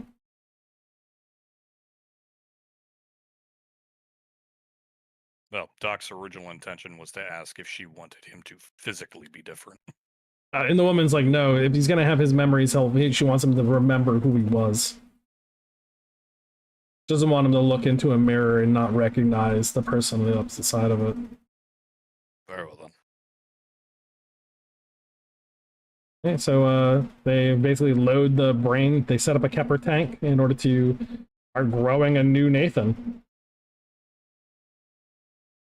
And this How many kilograms of biomass do they need? 30 kilograms of biomass, which you have 2 dead bodies. Mm-hmm. And you need but 30 kilogram. Yes, 30 kilogram. So there were 2 grown adults, roughly 100 kilogram each. Very well then. Wait here. Do you have something more discreet that I can provide this in? I don't think people want to see me drag a torso into here. Chitters to a couple of the other beetles. The beetles, like a couple of them come up to you with carts and bags. Excellent. Right this way, gentlemen. Miss Red, the patient is yours. I think Bliss actually stepped away for a second. Yeah, Doc will spider his I'm way here. out. Okay. Basically, he's Rumred leaving will- cleanup and, discussions and whatnot to his better in this regard. Yeah, Rumred will be doing the interpersonal stuff and continuing to calm and reassure. And once the boys are out of or are conscious again, she'll also do the same for them to try to reassure them and calm them. And So this is the part you missed because I think you might have been away for a second. Yeah, There's going to take a few weeks for the Kepler tank to actually grow the new Nathan. got it. Yeah, everything blanked out for a bit, so I didn't know if it was my Oh, connection. okay. Or what. Yeah, so they're saying it'll be a few weeks. She So could still at that explain point, to like the Nathan and whatnot. Yeah, because so- I imagine the original Nathan will be awake by within reasonable time. and they're gonna give up one of the bodies that you guys recovered, Sure. Yeah, that's fine. and basically, oh, there's the 30 kilograms. Your debt's paid. 30 kilograms for the new child and a little extra for yourself. The Beatles are like, So- yeah, one full adult does the measure. Tim, quick question. Yeah. Is this going to be the end for this NPC, or do we want to like have her be a reoccurring NPC and the boys be a reoccurring NPCs? That's up to the player. Well, I'm curious what your thought is. If you offer her a position in the caravan, you're like, hey, you want to help out? Like, I need someone to help me cook. I suck at it. Well, that's probably true. I don't think Rumred has cooking. Wasn't Great, she good with for that. another party? She was with a caravan. Okay. Rumred has an emotional investment now, so Rumred. Oh, no, sorry, I'm leads. curious because She can I ask would her, like like, hey, what's your the rest of them. trade? I don't think Rumred has. Oh wait, that's Cinder. Never mind. I Yeah, know Doc's Cinder more doesn't have curious cooking. about what happened for them to arrive in this state. Yeah, that makes sense too. But All no, right. no, Rumred can Oh, yeah. cook, but she'll happily take an assist. Doc just knows to wait because obviously nobody wants to be berated with this kind of information at this point in time. All right, so you find out she is a domestic servant. She basically helps the caravan with cooking, sewing, basic chores. She's there just. Rumred Oh brightens god, up, says, Doc and "I don't know how to sew. You can teach me." it'd be nice to learn how to sew on something aside from flesh. Rumred looks over at him like She's with looking horror at you that he like had to with make like that shock comment. and surprise. Like, you're offering me a job? Yes. Well, sort of. We're just offering for you to join us, and we'll provide food and water and probably some pay. But it depends on what we get. We are basically scavengers. Well, I guess the preferred term is excavators. And we seek out things to gain us wealth. And from that, we would share our wealth with you Now, for your assistance in our endeavors. this is where Rumred's appearance score really carries the weight. Ah, wonderful. I've been waiting for this moment my entire time playing. because when this woman looks from Doc, who is a horrific monster, but Mask or no mask. mask or no mask, he's got a 13 appearance score, so he's not like shoot on sight. 13 or 14, 15, Sure. somewhere in there. Literally a brain. Yeah, again, you The most isn't beautiful of attractive to all most organs. people. yeah, it's not To most endearing. people, not. How dare you? I'm the most beautiful organ known to mankind. Like, So We're says not the talking to you brain. anymore. you look like a cyborg horror that comes out of the wasteland and murders people. I mean, but you're clean, so that helps. But the fact that you're in the presence with Rumred, with her appearance score, what's like 100 and something? It's just 100. It's 100, yeah, straight 100. You look like the people that were in the old one, like pictures. You look like an old one. Like, you're too perfect. And so you were like, and so when she's looking at you, your perfection, your character's beauty is of such a high value that you obviously have means, connections, and money. Right. And you have the ability to defend and protect those things, which means that it is safe to be with you because you are the master of monsters.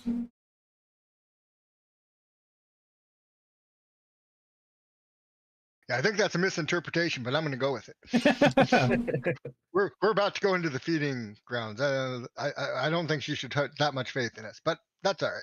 Yeah, I'm but gonna go you're with that. basically, she's looking at Rumred like you're a fairy tale princess. Right.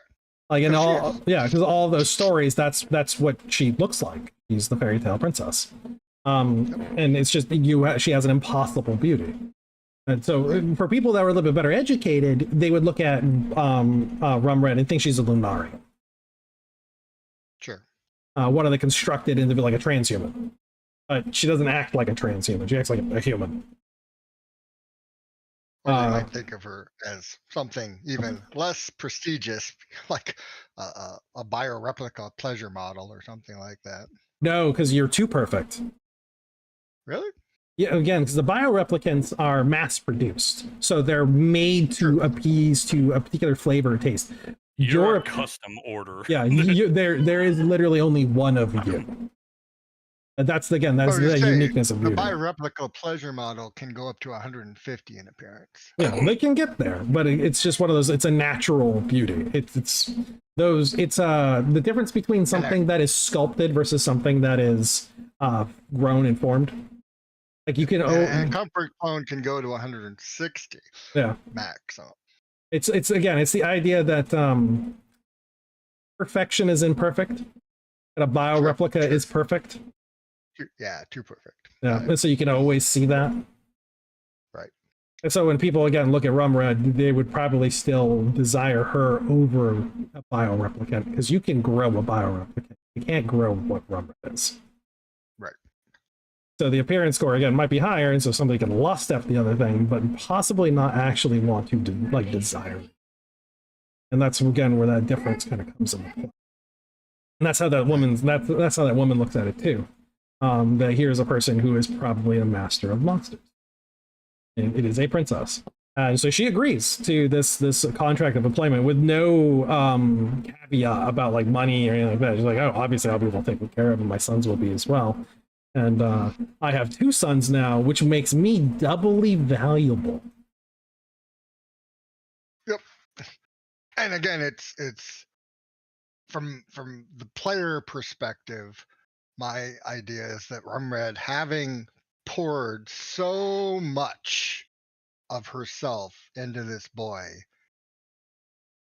she's like perhaps bonded to him in some way that she can't bear for him to be no longer around her. She has to know that he's okay. Yeah, but we'll have to mention, without knowing exactly what she was doing, she just reconstructed this person's entire ego. Right. And so in a similar vein, she's slightly connected to the mom because of pouring her calming into the mom. And she just feels strongly that she'd rather have these people somewhere she can keep an eye on them, even though she knows they're going into danger. She'd rather take responsibility for their safety than trust to the vagaries of this world. I can't wait to turn this into a kaleidoscope of horror for Rivram. That's fine. As her psyche is divided amongst multiple people. Yeah. She gets Horcrux. Yeah, exactly. Yeah, Horcrux. She's starting to have the problems of like a nascent god being. Like, oh no, my mind is divided amongst too many. I figured, I'm capping out her psyker ability at 10 ranks, saying that's maximum. Yeah. But I think the ultimate one that I'm going to take is going to be something like mind unification or something similar to that. Comes the Gestalt being. Yeah. With what we just kind of done here, I think we'll probably end for tonight. What we have, with the exception of we got such few people too. Yeah, and we got but I want to resolve one thing. Mira, what is she resolved on? She's got this rabbit who's coming around. Wait, what? She's got that rabbit for not Mira, sorry, for Rhea. Rhea's got this hair and these dust bunnies that are coming around, coming conscious. Like this he's got green eyes, got a cruel look in him, and he's like fully alert the second the drug is he fully released him from that fugu state. But he's pretending sleep. Whereas the other dust bunnies have all given it away that they're awake. Little twitches and body motions. Yeah, Rhea, she gets in a little bit closer, kind of down like eye level with him a little bit, stare him down, looking through that skull. I know you're awake. Guten Tag. Guten Morgen. Guten Morgen. and its eyes focus on you, and you can just see like a wolfish grin. Huh. What is it?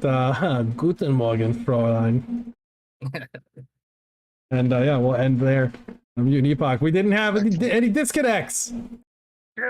Yeah, they fucking stayed together for the whole fucking session. I don't know how that happened. Oh, Tim. Yeah. Something to think about in the downtime. How you want to go about doing that free for all for the Beatles to, or just hand wave it. I don't care. The Beetle orgy? Yeah, no, not the orgy. The trial by combat of. Oh yeah. The orgy. Yeah, well, we'll have to. Well, what we'll do is that we'll just roll the stats for the NPC Beatles. Like, just then that'll be like how that free for all went. It's like whatever the stats do you want landed me to on. roll stats for him, or do you want to do that? I think you do 5, I do 5. Sure, that's fine. Yeah, we'll come on. We'll use the Beetlemen one from the their expansion book, right? The bestial humans are in the expansion book, yeah. Yeah, and we want to make them soldiers, so mercenaries for their cast. Sure, that makes sense. Yeah, and then we'll go through and see. They're not going to have any kit, with the exception of the Bright Lances. That's fine. And I want to come up with a different name for the Bright Lances. I don't like to keep following the Egyptian theme. We got to find a word for that. Do they sell I agree. those? They do. They do. They're 86 actually makes them. 86 makes okay. So they make them in 86, but they also sell them in Colossus. They give them to the people in Colossus. As well, they're traded. They're traded for bioplastics. Yeah, we can get them. Yeah, you can get them. Yeah, okay. Yeah, I think might have Mirror pick up on next session. Yeah, we gotta find. Not to be completely derivative, but if you're desperate, you could always just call them the same name that came from Stargate, which is the Martok staff or something like that. Martok. Gotta see what that actually means in Arabic and see if it actually lines up with what we're trying to use. The actual word. Yeah, because we're using Old Kingdom terminologies. I want to make sure that we stay with that. No, that theme. makes total sense. Yeah, because there might be something like Ore or Driver or Sunbeam, or maybe one of the gates that goes through the Oman Ra, and see if there's something in there that actually lines up pretty good. Because I like the idea of the way that they have the Kethri as it stands, because it's the dawn creatures.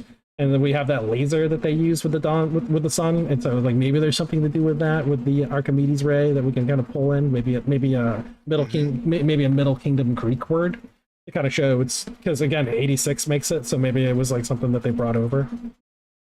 It's a transplant. Just quickly, I pulled up the thing, So for the pharaohs, there's the crook and flail. Yeah, so they have names. Oh yeah, but I don't know about the flail. Could work. One of those might work. Yeah, that could work pretty well. All right, so guys, that's the Mutant Epoch High Desert. You can get the Mutant Epoch from drivethrurpg.com, themutantepoch.com. We have links in the description for both of those, and we also have a link for the Discord. Will is currently doing a lot of work on the next venture book. It's running around 200 pages. He was painting the front cover over the weekend. He's actually put pictures down in the Discord.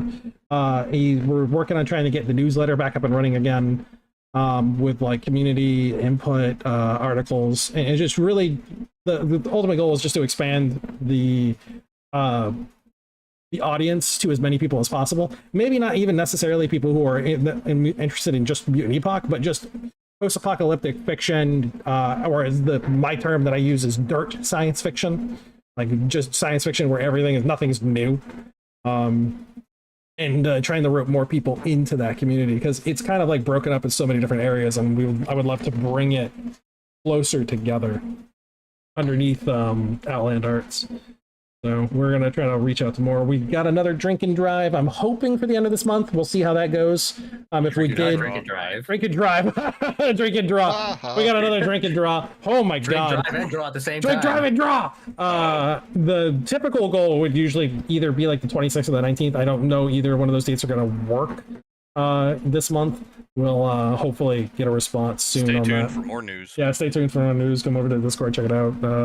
The Mutant Epoch Facebook or the Twitter. Yeah, and that's all I got. Thanks guys for listening, and I'll make sure I'll actually put this in the correct playlist, and everyone have a good night.